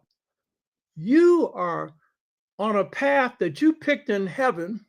You came here to test yourself to see if you would remember, not that you had the meeting with God where you picked your qualities, your purpose, your destiny, your parents, your time of birth, and all life after death experiences, almost all of them say that's what happened. And our spirit systems are the only ones that understand it, the Yoruba, the Akan, and others, because we're going back to the first. But the key point is that when you come to Earth, you forget it for a variety of reasons. I've gone through this before, because you might think that if you picked, for example, John Coltrane's path to be a great saxophonist, that, well, you're endowed with it. So all you have to do is just wait on it. It's going to come. No. So one of the reasons that my Babalawo, in Araba Ifeyemi, a great father of mysteries or priest, one of the reasons we don't remember, so even though if you do, this past period in heaven where we picked our destiny, one reason is if we did, we might get lazy. We might think that, let's say, you're going to be a rich person. Oh, you just have to wait for the money to come, whatever it is. But Ifa teaches, the African system teaches, that to be successful in life, and I've learned this in life, I didn't learn this from Ifa. 2 requirements: good character, hard work. Had John Coltrane knew that he had a potential destiny to be one of the greatest saxophone players ever, it might have made him lazy. It might not have, but it might have, because, see, John Coltrane only had one musical gift when he was born. That was rhythm. He didn't have anything else. And that's why it took him the longest period of time to apprentice to become a master. But how did he do it? 14 hours of working on his music, of studying, of working on himself. He was into all kinds of spirituality, astrology, astronomy, history, physics. You hear me? This was no lightweight. But after the hard work and apprentice, He ascended to the level of mastery of 4 new schools of music, the highest of which was a love supreme. Huh? Huh? So the thing is, inside of John, he was also drawing from cellular memory. He came from a family of musicians. That was no accident, you know. But what people who go to the other side say, they don't only see people picking their destiny. They see that encoded in the cells is the memory of everything that has come before you. And so for Black folks, we have the longest cellular memory of any people on the planet. If we're using mitochondrial DNA, it's 149,000 years. Some people like to say 200,000. Whatever the number is, it's encoded in you. It's in your cells.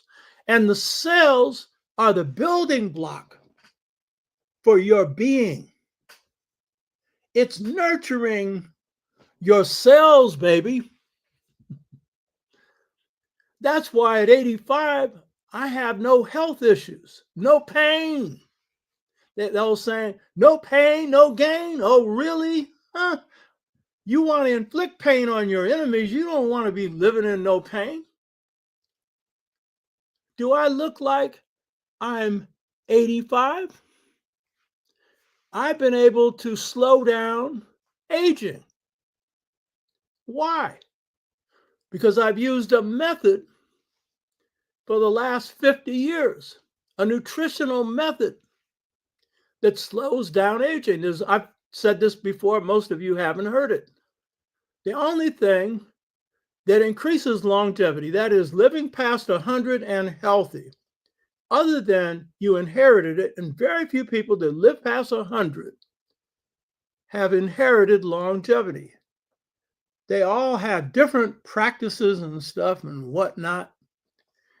But the research shows, this is a 20-year study on rhesus monkeys. It's the best study on this. I'm a strategist, so my first strategy is going to be on my health.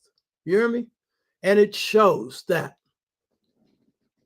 the only thing that promotes longevity is eating less, particularly an average of 1,400 calories a day with a proper balance of green and yellow vegetables, fruits, and protein, no more than the opening right there. There are no vegetarians over 100 years of age because I think they're probably not sufficiently, fed with sufficient amount of protein, even though you can get it outside of meat. That's my opinion. I could be wrong on that.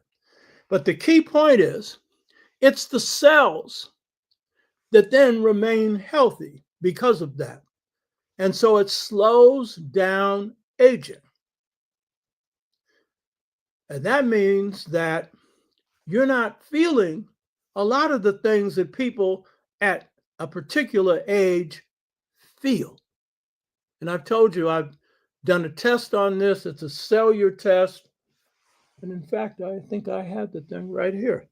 It's a cellular test, and it has, it's graded according to numbers. And so in this cellular test, there's a number of from 10,000 to 50,000. I've told some people this, but some haven't heard this, so I'll give you this.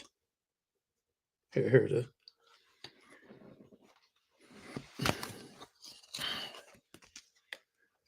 This is my little test here. And then on the back, this is a little machine that does the test. You put your thumb on it, and it measures the amount of vegetables in your system, the amount of fruit in your system, the presence or absence of free radicals. If you've got free radicals, you're in trouble. That means disease, baby. You know what I mean? And generally, it measures the health of the cells. And I've been doing this along with exercise more recently, but since the 70s, I've been doing this. So 10,000 is an F, 20,000 is a D, 30,000 is a C, 40,000 is a B, 50,000 is an A. A friend of mine had suffered some serious cancer and he overcome it through nutritional therapy.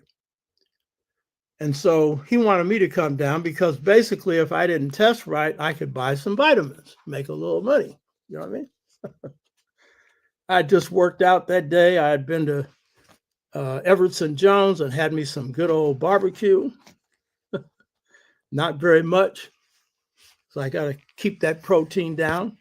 And I had run into a friend named Akinyele Omoja who had come in. He was going to get a book award the next day. I saw him in the store, and then I went for the test.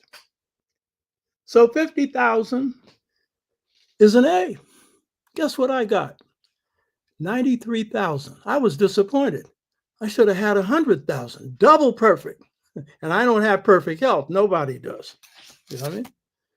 But the point is, your cells are the source of your health, but everything God created has got a spirit basis to it and it's intelligent. So your cellular memory carries all the stuff that goes back to the beginning of your people. So how could we continue to be a sharing people in enslavement? Well, we had hardly nothing to share. That's both culture, that's genes, and that's cellular memory.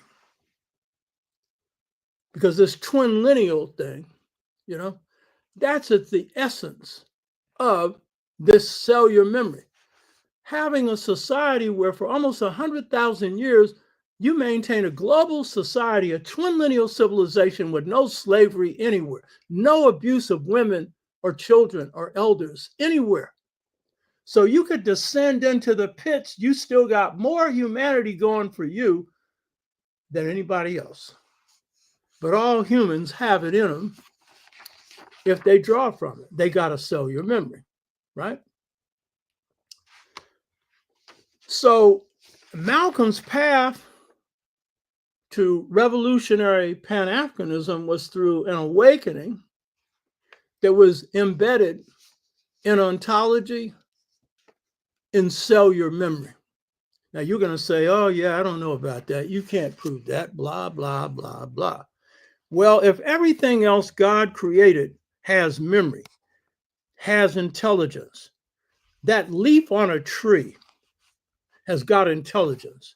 George Washington Carver was the best scientist in the 20th century because he didn't just go out and observe nature and do empirical study. George Washington Carver communed with nature. He picked up their vibrational wisdom. That's why he was so heavy. And then he had gifts that he came in with. He had picked a destiny to be this botanist. Most people don't know it. A musician. He played accordion because he was in Kansas where they didn't have the normal instruments that black folks have. At least he didn't have access to it. He was a singer so good that they offered him a scholarship at the greatest conservatory of music in the United States. He was an artist. He was a painter. He loved painting more than botany, but guess what he painted? Plants.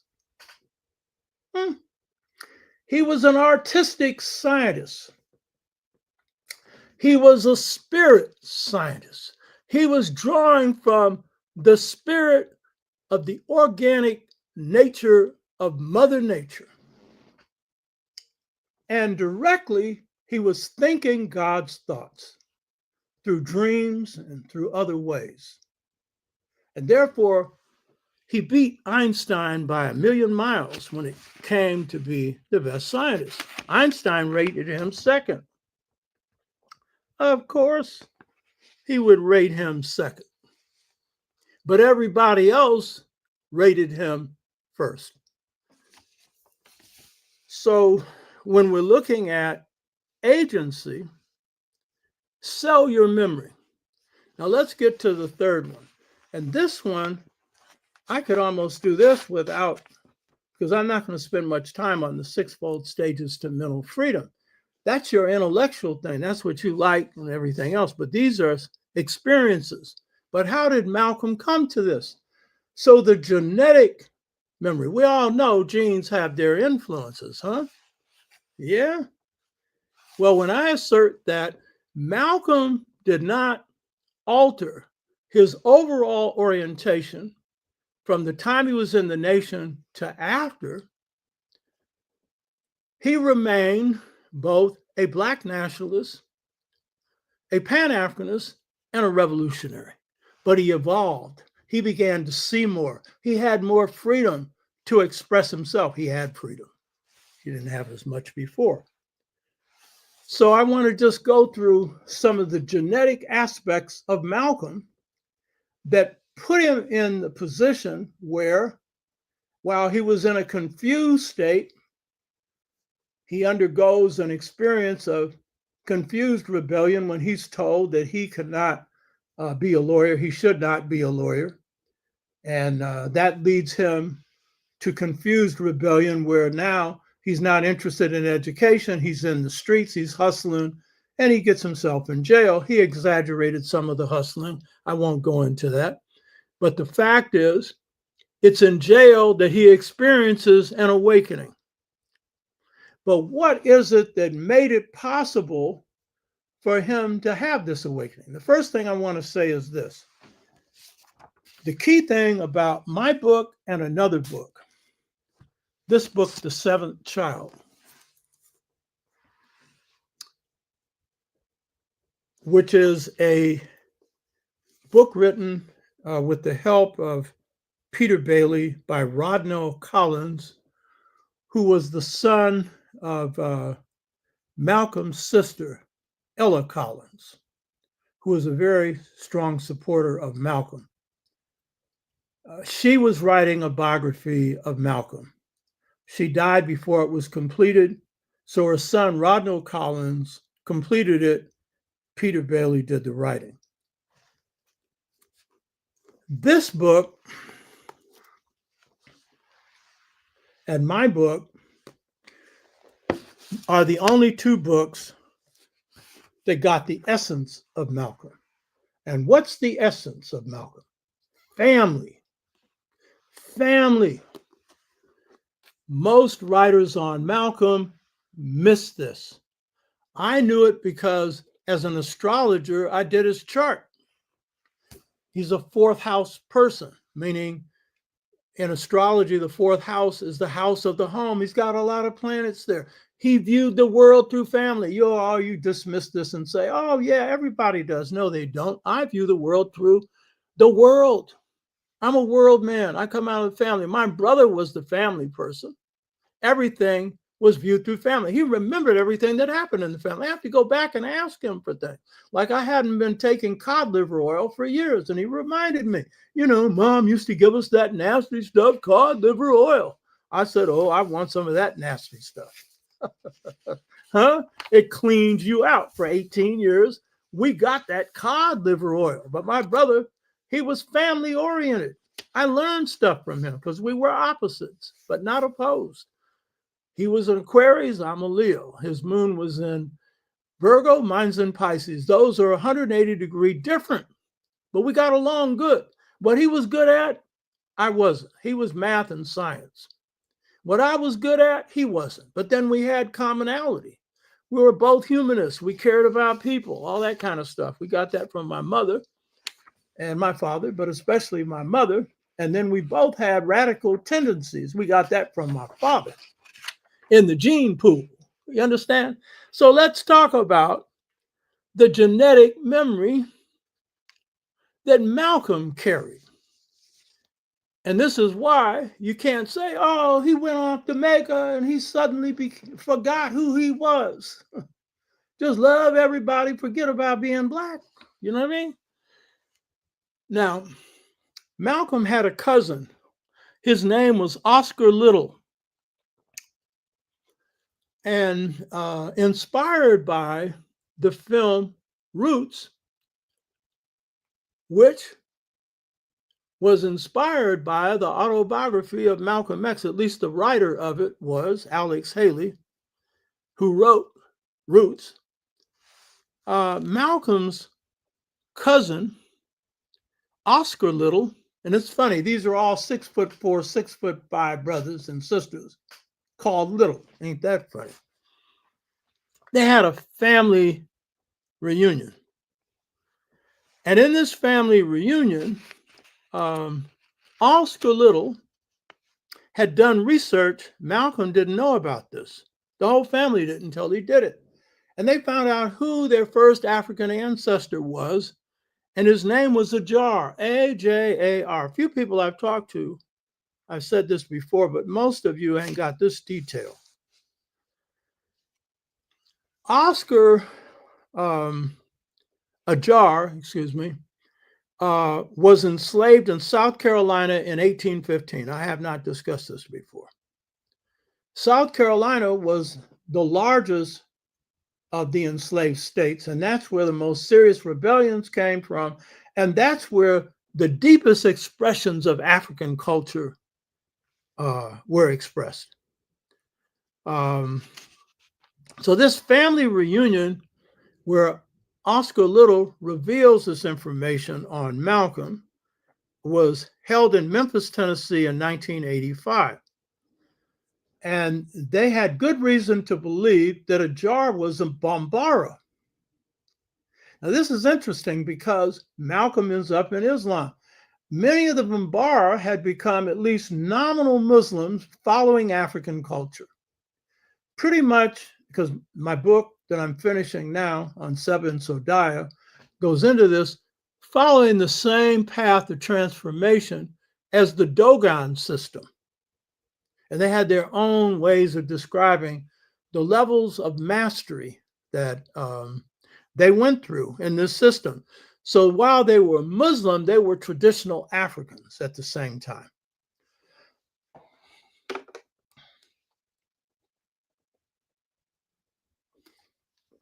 If you want to understand Malcolm's awakening path to revolutionary Pan-African Black nationalist consciousness, then you must understand where the essence of this came from, his genetic side. And how did Ajar's son describe, whose name was Tony, how did Tony describe his father?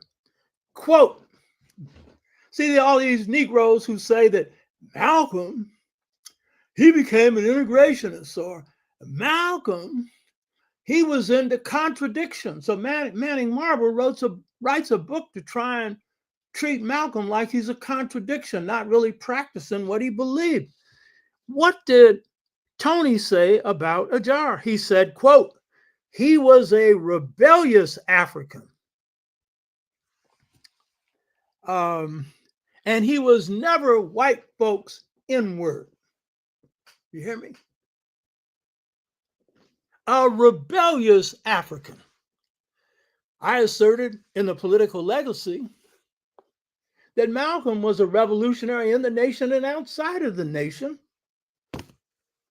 And once he got out of that confused rebellion, because even when he was hustling, he was rebelling, but he was just confused in his rebellion based on not really understanding really what that racism was about and not responding appropriately. But in prison, he did. And as a result of that, he began to think. Once he began to wake up, he began to think. It began to return him to his genetic roots, his ontology, his essence for being, and what in essence would become his twin lineal roots. So he was returning to what his great ancestor Ajar had brought to the family. Rebelliousness, revolutionary consciousness. Now, Ajar was over 6'4", muscular, strong, and took nothing from nobody. He didn't follow nobody's direction, and he was also a master builder. The Bambara have this quality of being warrior cultivators. So you find a lot of Bambara in Louisiana, but you found them in South Carolina, all over the place. And some of them were rice growers because that was a principal crop of the Bambara people. And then, so they were master agriculturalists and they were called warrior cultivators. They brought their weapons to the battlefield because slavery was going on. And so they had to resist both the Arab slave trade and then the European slave trade.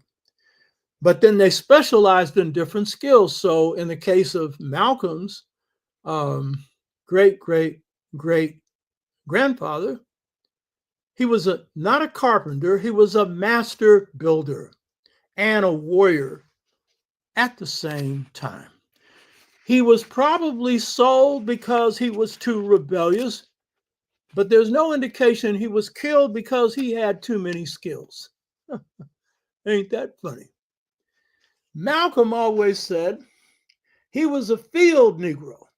And he said, the house Negro, when the master got sick, then the house Negro would say, "What's wrong, master? We sick?"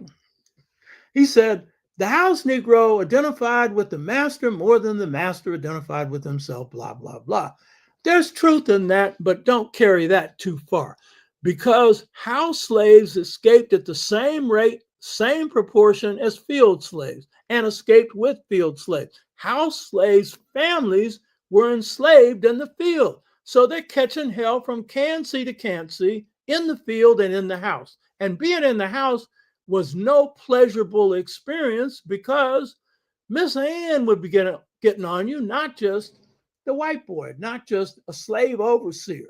Sometimes because old master had been raping black women and she's jealous, and for other reasons. She just as cruel as the husband. So guess what? Ajar and his family, they were house slaves. Ain't that funny? Malcolm would have to pop his eyes open for a minute, but he knew he was exaggerating. But it's still true that if you're going to do a slave rebellion, be very careful about approaching house slaves because they're the ones most likely to betray you. That was the word of Denmark Vesey. He said, don't talk to any of those with leftover clothes because, and this is me adding it, they have leftover minds, but not all of them.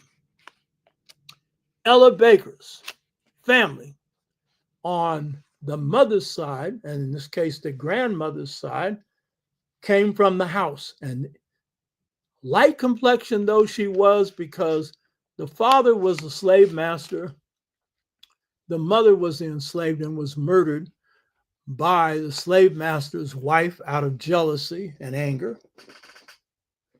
Her grandmother was proud of being black. You hear me? Proud of being black and married the darkest skinned, proudest, most intelligent, fearless black man she could find. Ella's grandfather. And Ella was into no turn the other cheek. Ella. So Tony, Ajar's son, said he was probably sold because he disappears from the, family memory, not memory, but, presence. But he probably wasn't killed.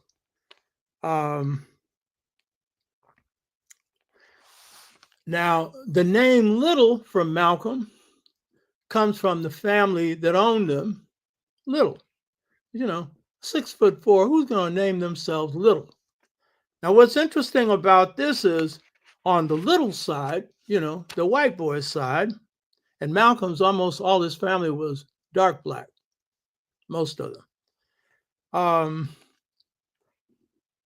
The Little slave master that owned them was a Confederate, and he helped draft the petition for the Confederate government. So ain't that funny?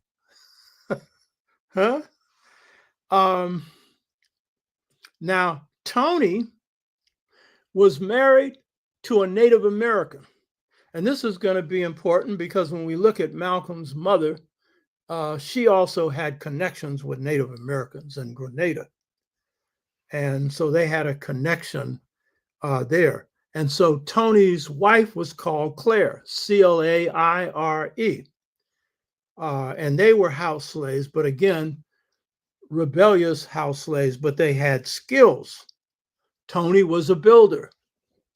That skill was passed to him. He was also of a rebellious spirit.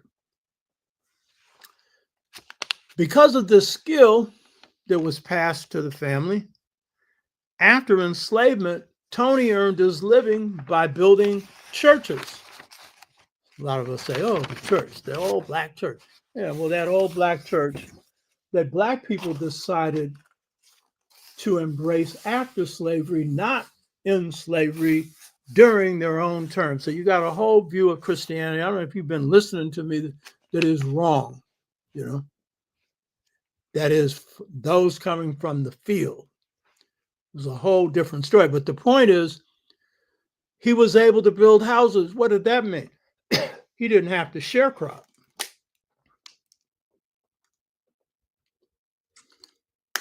What did that also mean?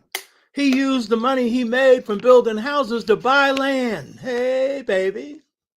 No, we didn't get the 40 acres and a mule, but they got their own acres and a mule. Malcolm's sister, Ella, she made the point that one of the reasons that you had this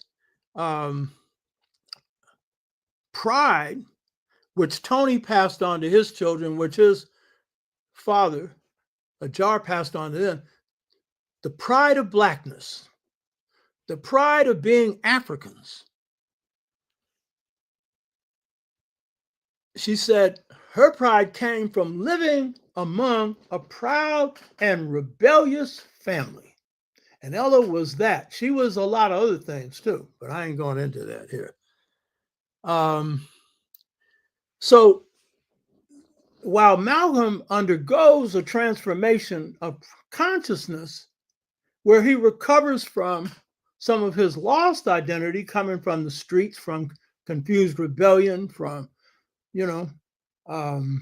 colorism, because he wasn't listening all the time to what his mother said, because she was light complexion. Don't think you better than other black people because your skin is different. You're black. You know what I mean? So he had reached a point where he said that he come to hate himself, and that in prison he didn't want to associate with black prisoners and all the rest of this stuff. He's gone away from the inherited legacy, but in part, this is due to the intrusion of these assimilated mentalities caused by a breakup of family, because Malcolm was a family person. And so had his father not died early, had his mother not been committed to a mental institution when in fact she was just suffering from a nervous breakdown, then the chances are Malcolm would have done what the rest of his family did, continue to draw from that blackness. And the key thing to remember about Malcolm's conversion to revolutionary black nationalism and Pan-Africanism is it was done through the family. It was Malcolm's oldest brother who orchestrated waking Malcolm up. Don't forget that. It wasn't only the gene pool going back to Ajar, but the one that surrounded him in his family, that recruited him into the Nation of Islam, that woke him up.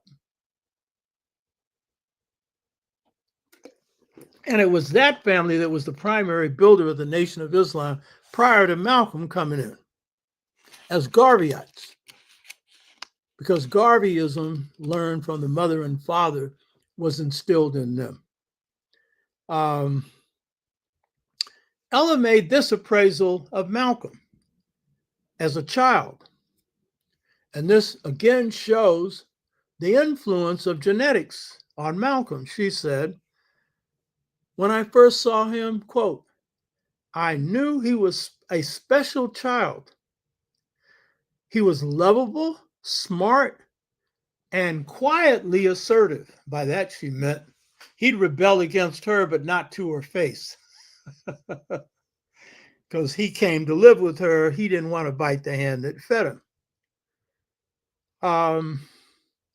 Malcolm's father, Earl Little, had inherited the same rebellious qualities that he got from his father, that he got from a jar.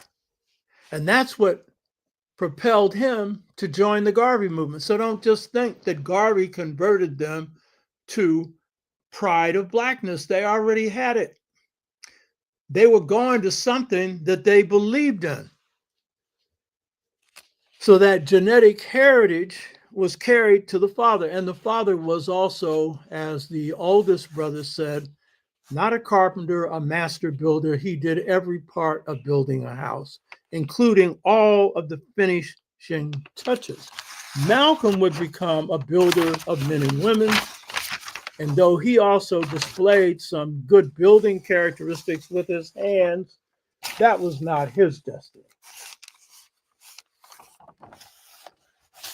Pa John, who was the son of Tony, was 6'5", very muscular, fearless, and devoted to his family. So what you're seeing is this fearlessness, this revolutionary consciousness is transmitted from generation to generation.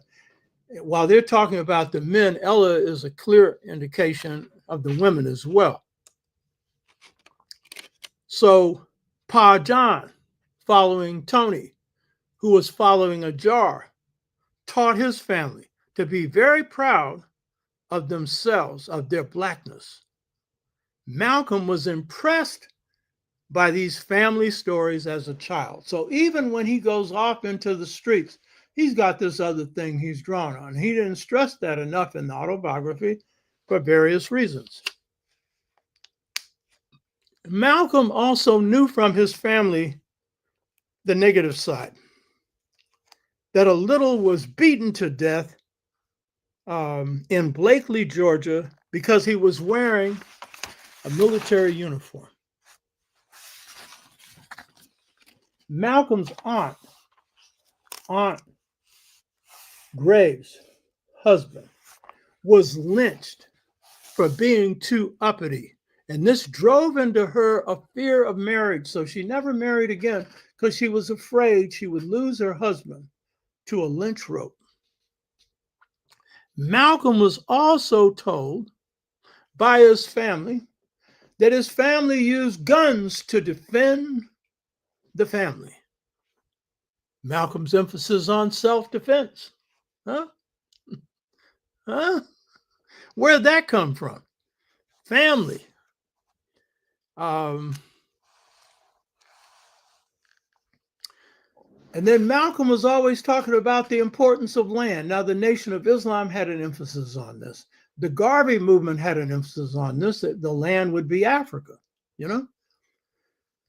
But the family's emphasis was on land. And Ella, Malcolm's sister, she was a businesswoman of different types. I won't go into that. But land was part of it. But resources. When Malcolm makes his trip to Africa, who finances it? His sister. His trip to Mecca. When he makes his second trip to Africa. And as it turns out, James Smalls, who was bodyguard for Ella for a number of years in the series Godfather of Harlem, which he advises on, and just before the assassination, he reveals that Malcolm had tickets for his family to fly to China. I didn't know this. No African scholar knew this. He knew this because he knew the family secrets. And so Ella was the one that provided the tickets. And that was a smart move. It's too bad he didn't make it way before then, because for a year, he knew they were out to kill him. For a year. There were attempts on his life. He knew it, you know? And China was the best place to go from hindsight, because had he gone to Ghana, that'd have been great at the time. But when Nkrumah was overthrown, good luck. You know what I mean? China, at least, is not going to be invaded by the United States of America. You know? So what do we see here? That this transformation of consciousness was tied to ontology, the essence of what it means to be human. It was tied to a twin lineal tradition. It was tied to genetics.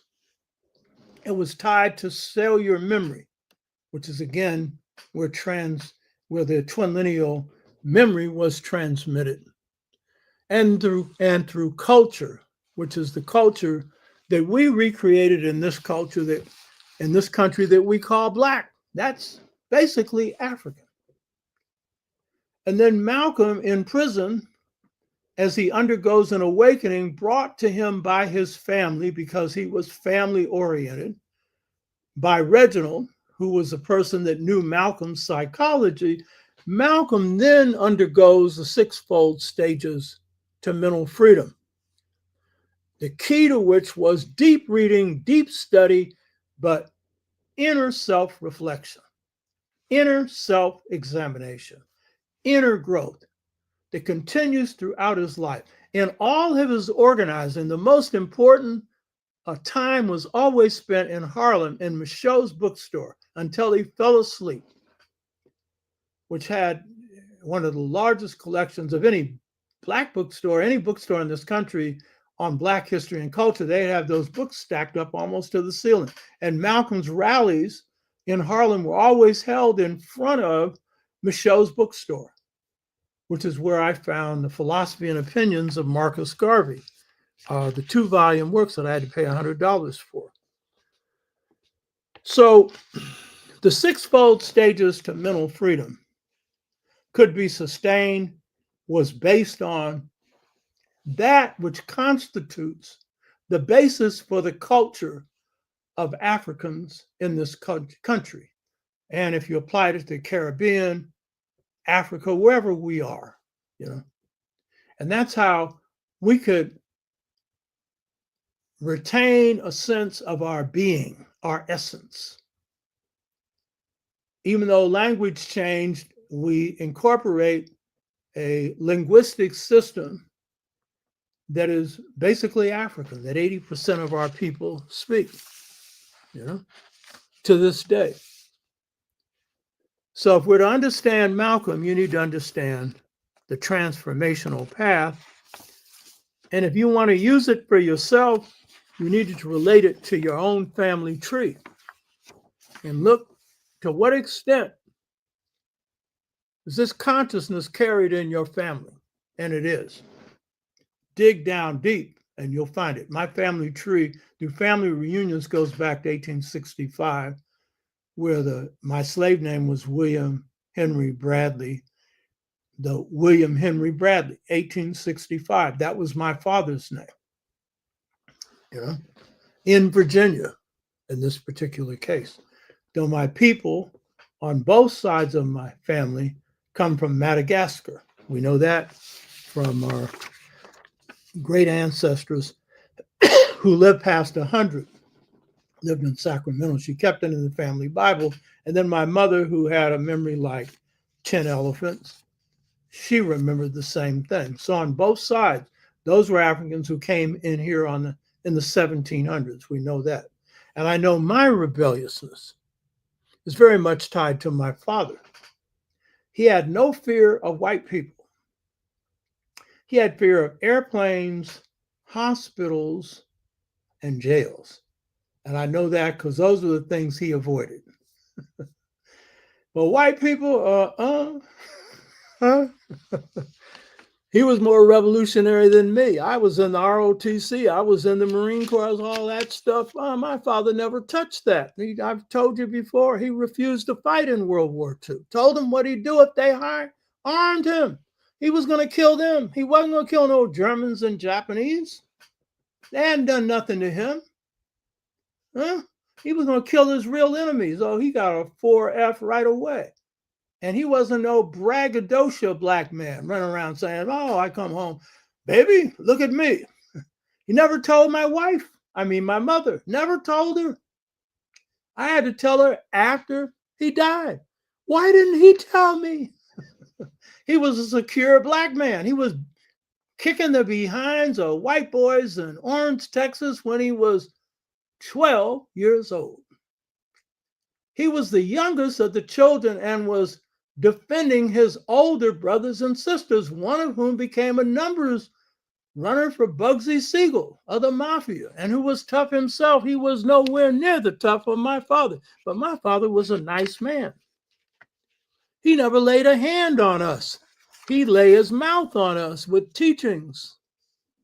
And before he'd whip a white boy, he'd give him a chance, unless they had already committed the unpardonable sin of using the N-word or something else because he light complexion, they didn't know he's black.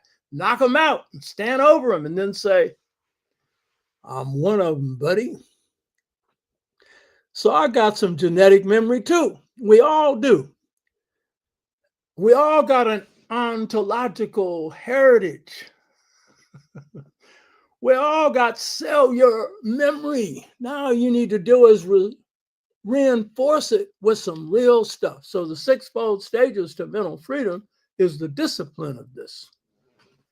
So that's it. I ain't seeing no comments up here, so I'm wondering if anybody got this. But that's it. But I wanted to put up here a little clip here for entertainment.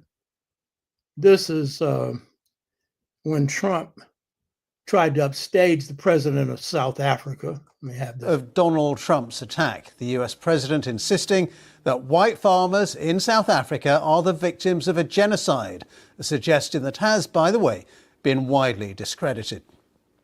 Well, last week, a group of more than 50 white South African farmers arrived in the United States as refugees, welcomed in by the Trump administration.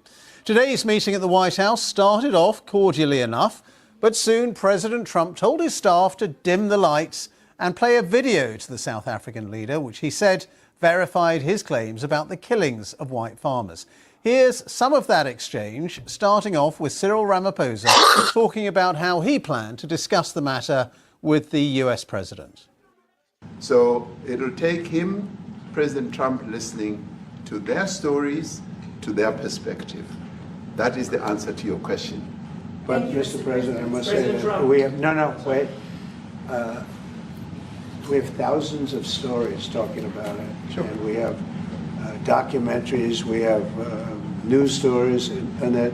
Is Natalie here, somebody here to turn that? I could show you a couple of things, and it has to be responded to. Yeah, sure. Let me see the articles, please, if you would, and turn the lights down. Turn the lights down and just put this on. It's right behind you, Johan. There's nothing this parliament can do. With or without you, people are going to occupy land. We require no permission from you, from the president, from no one. But we're starting with this whiteness. We're cutting the throat of whiteness. Shoot, kill, Yamasa, kill the brewer, the farmer, kill the brewer, the farmer.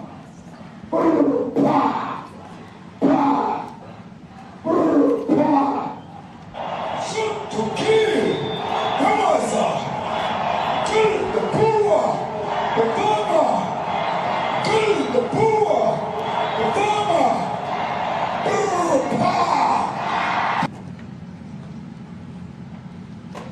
Now this is very bad. These are burial sites right here.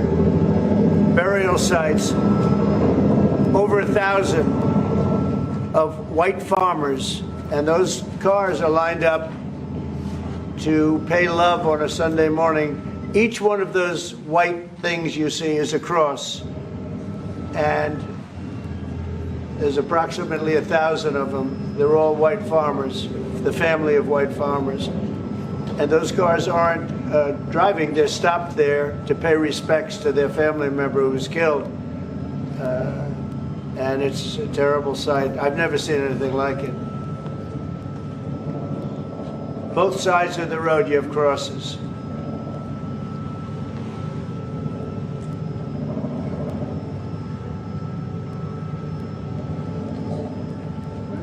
Those people were all killed.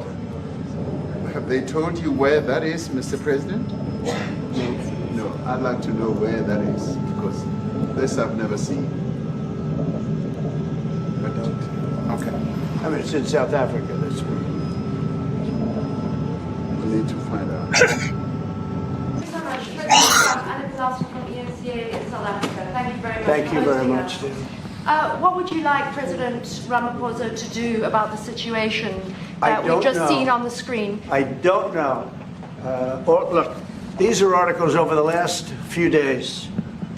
Death of people.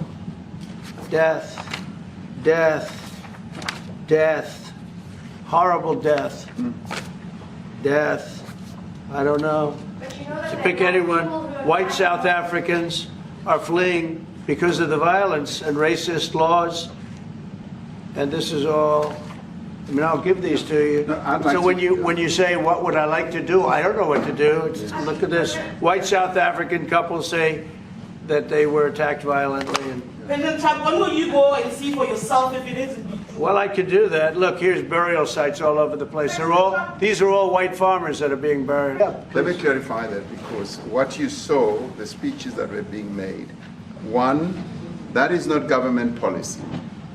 We have a multi-party democracy in South Africa that allows people to express themselves, political parties to adhere to various policies, and in many cases, or in some cases, those policies do not go along with government policy.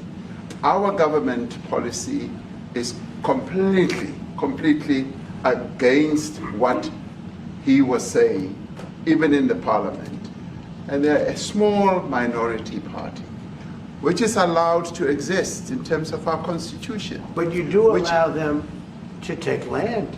No. You do allow them to take land. Nobody can And then take when land. they take the land, they kill the white farmer. And when they kill the white farmer, nothing happens to them. No, there is Nothing happens to There them. is criminality in our country. People who do get killed, unfortunately through criminal activity, are not only white people. Majority of them are black people. And we have now The been farmers are utilized. black. The farmers are not black. We I don't now- say that's good or bad, but the farmers are not black. And the people that are being killed in large numbers, and you saw all those grave sites, and those are people that loved ones going, I guess on a Sunday morning, they told me, to pay respect to their loved ones that were killed. Their heads chopped off, they died violently. And, you know, I mean, we're here to talk about it, and I didn't we know will we'd get talk about it. involved here. But I will say this, that if the news wasn't fake, like NBC, which is fake news totally, one of the worst, ABC, NBC, CBS, horrible. But if they weren't fake news like this jerk that we have here, if we had real reporters, they'd be covering it. But the fake news in this country doesn't talk about that. Well, that's just a flavour of that meeting in the Oval Office a little bit earlier on. In fact, in the last couple of minutes, we've heard from Cyril Ramaphosa, the South African president, saying that his meeting with Donald Trump went, quote, very well. Well, our South Africa correspondent, Phumza Filani, was following that meeting in the Oval Office as it was being broadcast live. She's in Johannesburg, and she explained to us the background behind those claims from the Trump administration that white farmers in South Africa are being persecuted and killed. And also she told us more about exactly what was being shown in that video in the Oval Office. What we were looking at there were two separate clips, one from an opposition party leader, Julius Malema, who is known here in South African politics for his firebrand narratives around how the economy should be restructured to more favorably suit black South Africans, saying that the government of Nelson Mandela over the years had not done enough to tilt the power balance. So he is incredibly divisive in South Africa. A lot of people have said, and perhaps is the reason why his party is not in government currently. And the other clip was of former President Jacob Zuma, who went on, after he was sacked from the African National Congress, went on to form a political party. That political party did fairly well in the recent elections here, so he does have a following. But again, he's also a party that isn't part of the current government. Those two parties remain in opposition politics. The president going to great lengths there in that interaction with President Trump, trying to say that each of the policies or the views expressed in those two clips are not part of the policies followed by South Africa, that if anything, the thing that their party has advocated for over the years was working together across racial lines. And this would perhaps explain why you had a mixed delegation, not just of that Afrikaner political party leader, John Steenhuisen, but also on the fringes of that businessmen who have amassed great wealth here in South Africa over the years, who continue to enjoy business successfully here. You would have heard in those clips a number of the South African delegations saying that in fact South Africa has a crime problem, that South Africa does not have a white genocide problem, but does really have a crime problem, and that if there's any way that countries like the US can partner either on intelligence or surveillance or infrastructure, that would go a great deal towards solving that crime problem. But if we get stuck on a numbers game, it becomes then a difficult question. I'm gonna comment on this in a minute, but I want to put Malcolm up here. I have to use the toilet for a minute. But here. Assalamu alaikum. Mr. Moderator, our distinguished guests, brothers and sisters, our friends and our enemies.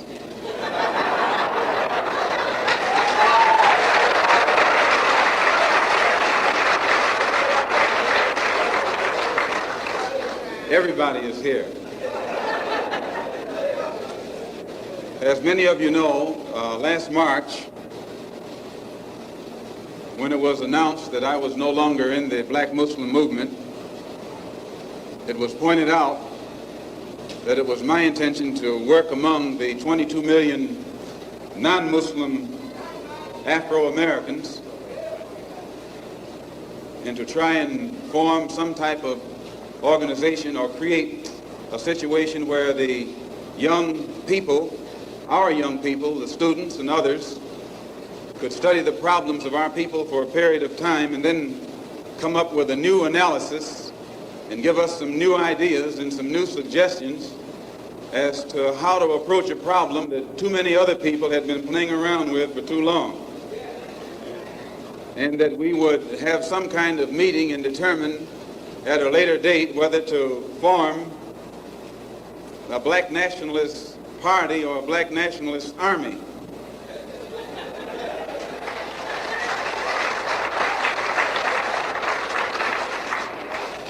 There have been many of our people across the country from all walks of life who have taken it upon themselves to try and pool their ideas and to come up with some kind of solution to the problem that confronts all of our people. And tonight we are here to try and get an understanding of what it is they've come up with. Also, recently, when I was blessed to make a trip or a pilgrimage, a religious pilgrimage to the holy city of Mecca, where I met many people from all over the world, plus spent many weeks in Africa, trying to broaden my own scope and get more of an open mind to look at the problem as it actually is. One of the things that I realized, and I realized this even before going over there, was that our African brothers have gained their independence faster than you and I here in America have. They've also gained recognition and respect as human beings much faster than you and I. Just 10 years ago on the African continent, our people were colonized. They were suffering all forms of colonization, oppression, exploitation, degradation, humiliation, discrimination, and every other kind of Asian. And in a short time, they have gained more independence, more recognition, more respect as human beings than you and I have. And you and I live in a country which is supposed to be the citadel of education, freedom, justice, democracy, and all of those other pretty sounding words. So it was our intention to try and find out what was our African brothers doing to get results so that you and I could study what they had done and perhaps gain from that study or benefit from their experiences. And my traveling over there was designed to help to find out how. One of the first things that the independent African nations did was to form an organization called the Organization of African Unity. The purpose of our organization of Afro-American Unity, which has the same aim and objective, to fight whoever gets in our way.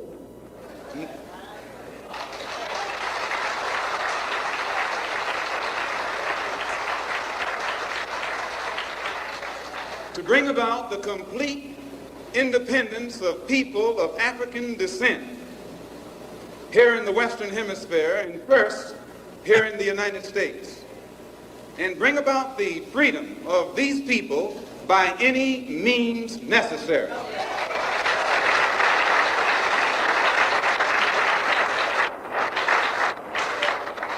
That's our motto. The purpose of our organization is to start right here in Harlem, which has the largest concentration of people of African descent that exists anywhere on this earth. There are more Africans here in Harlem than exist in any city on the African continent, because that's what you and I are, Africans. The Charter of the United Nations, the Universal Declaration of Human Rights, the Constitution of the United States, and the Bill of Rights are the principles in which we believe, and that these documents, if put into practice, represent the essence of mankind's hopes and good intentions, desirous that all Afro-American people and organizations should henceforth unite so that the welfare and well-being of our people will be assured. We are resolved to reinforce the common bond of purpose between our people by submerging all of our differences and establishing non-sectarian constructive programs for human rights. We hereby present this charter. Number one, the establishment. The Organization of Afro-American Unity shall include all people of African descent in the Western Hemisphere. In essence, what it is saying, instead of you and me running around here seeking allies in our struggle for freedom, in the Irish neighborhood or the Jewish neighborhood or the Italian neighborhood, we need to seek some allies among people who look something like we do. And once we get their allies, it's time out for you and me to stop running away from the wolf right into the arms of the fox, looking for some kind of help. That's a drag. Number two, self-defense.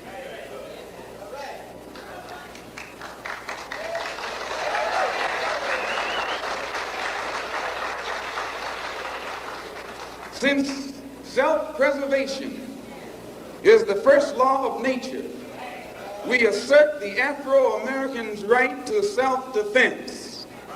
The Constitution of the United States of America clearly affirms the right of every American citizen to bear arms. And as Americans, we will not give up a single right guaranteed under the Constitution. The history of unpunished violence against our people clearly indicates that we must be prepared to defend ourselves, or we will continue to be a defenseless people at the mercy of a ruthless and violent racist mob.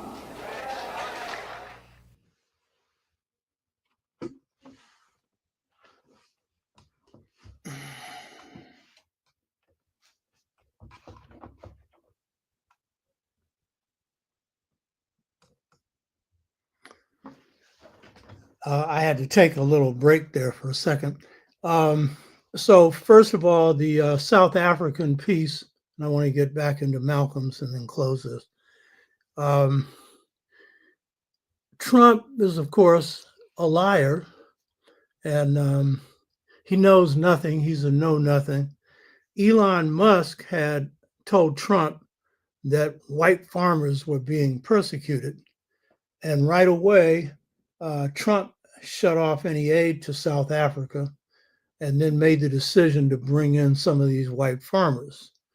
Now, the truth is that whites still control most of the land in South Africa. The truth is the majority of blacks in South Africa are living in poverty. And to the degree that there's crime and stuff, it's based on poverty. And very few whites have been killed. And this white farmer thing was pure mythology. As the news reporter from South Africa noted, Trump was portraying this picture that he showed in the Oval Office as some attack against white farmers. This was Julius Malema, who the press there from South Africa was describing as a troublemaker.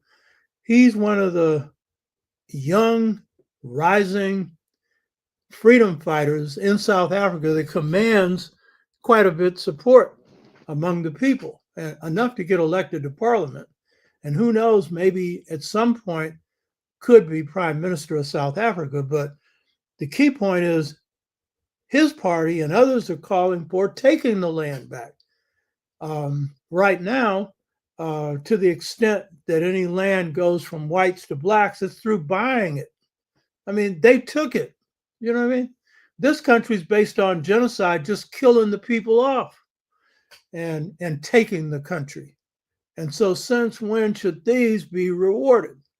So this was make-believe on the part of Trump, but Trump is dumb enough to believe this stuff. So just understand the nature of Trump. Cyril Ramaphosa, who is now president of South Africa, was formerly head of the trade union movement in South Africa and was Nelson Mandela's preference for vice president. And had he been picked at that time, he would have probably been a good vice president because he had a base underneath him and was strong. Instead, the party, the ANC that Mandela represented as African National Congress, wanted somebody who came out of the party. So they picked Mbeki to be vice president. Mbeki's father was a leader in ANC. Mbeki was no good, you know. He brought in structural adjustment, which meant selling off a lot of South African institutions and stuff, including water, you know. And he went slow on addressing AIDS and a number of other problems. So Ramaphosa is the current president. What happened is, to prevent Ramaphosa from becoming vice president to Mandela, they bought him off. And he's close to being a billionaire right now. And so he's a part of the corrupt leadership in South Africa. And it's a leadership that is not addressing the needs of the masses of African people. And ANC is going to be lucky to hold on to power in the next election. And as it is, they've had to form a coalition government.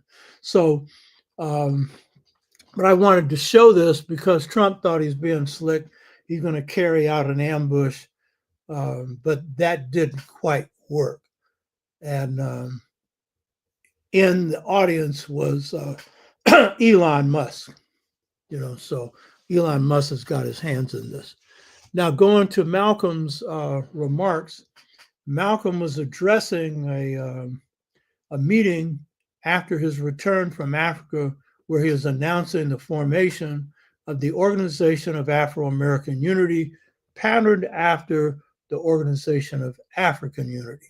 And so this was part of Malcolm in his travels to Africa, trying to learn from Africa and to merge some of the strategies we were using here with the strategies that Africa was using. So using a similar kind of umbrella organization, which in Africa was made up of African states and liberation movements that served as observers. And so Malcolm was trying to create something that would provide a basis for unity for Africans in this country, tied to African countries and African independence movements. Malcolm wanted to organize a group of ex-Black veterans to go to Africa to fight in the armed struggles in Africa. Malcolm was learning from Africa methods that could be used here, and of course was assassinated before he could really carry his objectives out. Today, you have 1.5 billion Africans. It's the largest population on the planet, larger than India's, larger than China's, but broken up into a number of African states, many of them small, a few like South Africa, Nigeria, Ethiopia, large. And so a lot of the optimism that Malcolm had at that time would have been seriously altered by the changes that have occurred now, because now you have Africa in the hands of elite groups, with the exception of some of these young brothers who have taken over in French West Africa, and I'll cover those in some other stories, where they are actually trying to run their countries for the benefit of their people. We'll go into that later. But Africa has a number of problems. It's the nature of having been colonized and enslaved and having a whole continent affected by it. It takes longer for you to get your act together. But here's the deal. In 20 years, 1 out of 3 people on the planet are going to be African. Power is going to shift to Africa no matter what.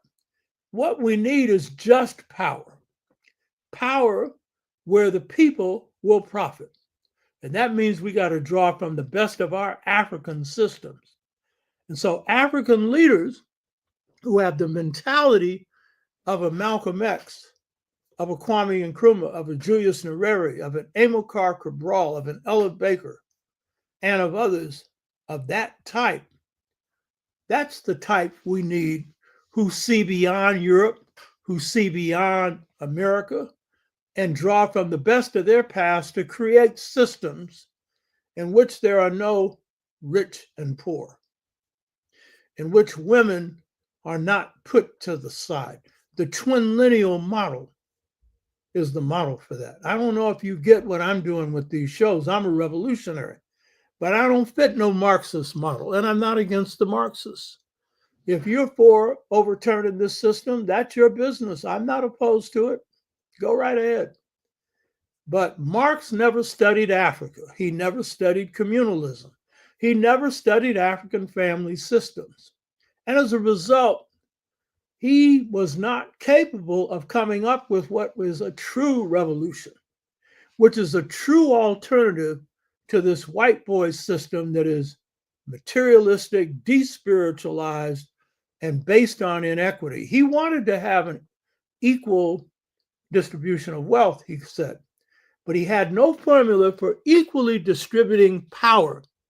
And until you do that at the most fundamental level, which is the level of the family, which then is the basis for everything else, you still have more of the same old pottage and poison and mess.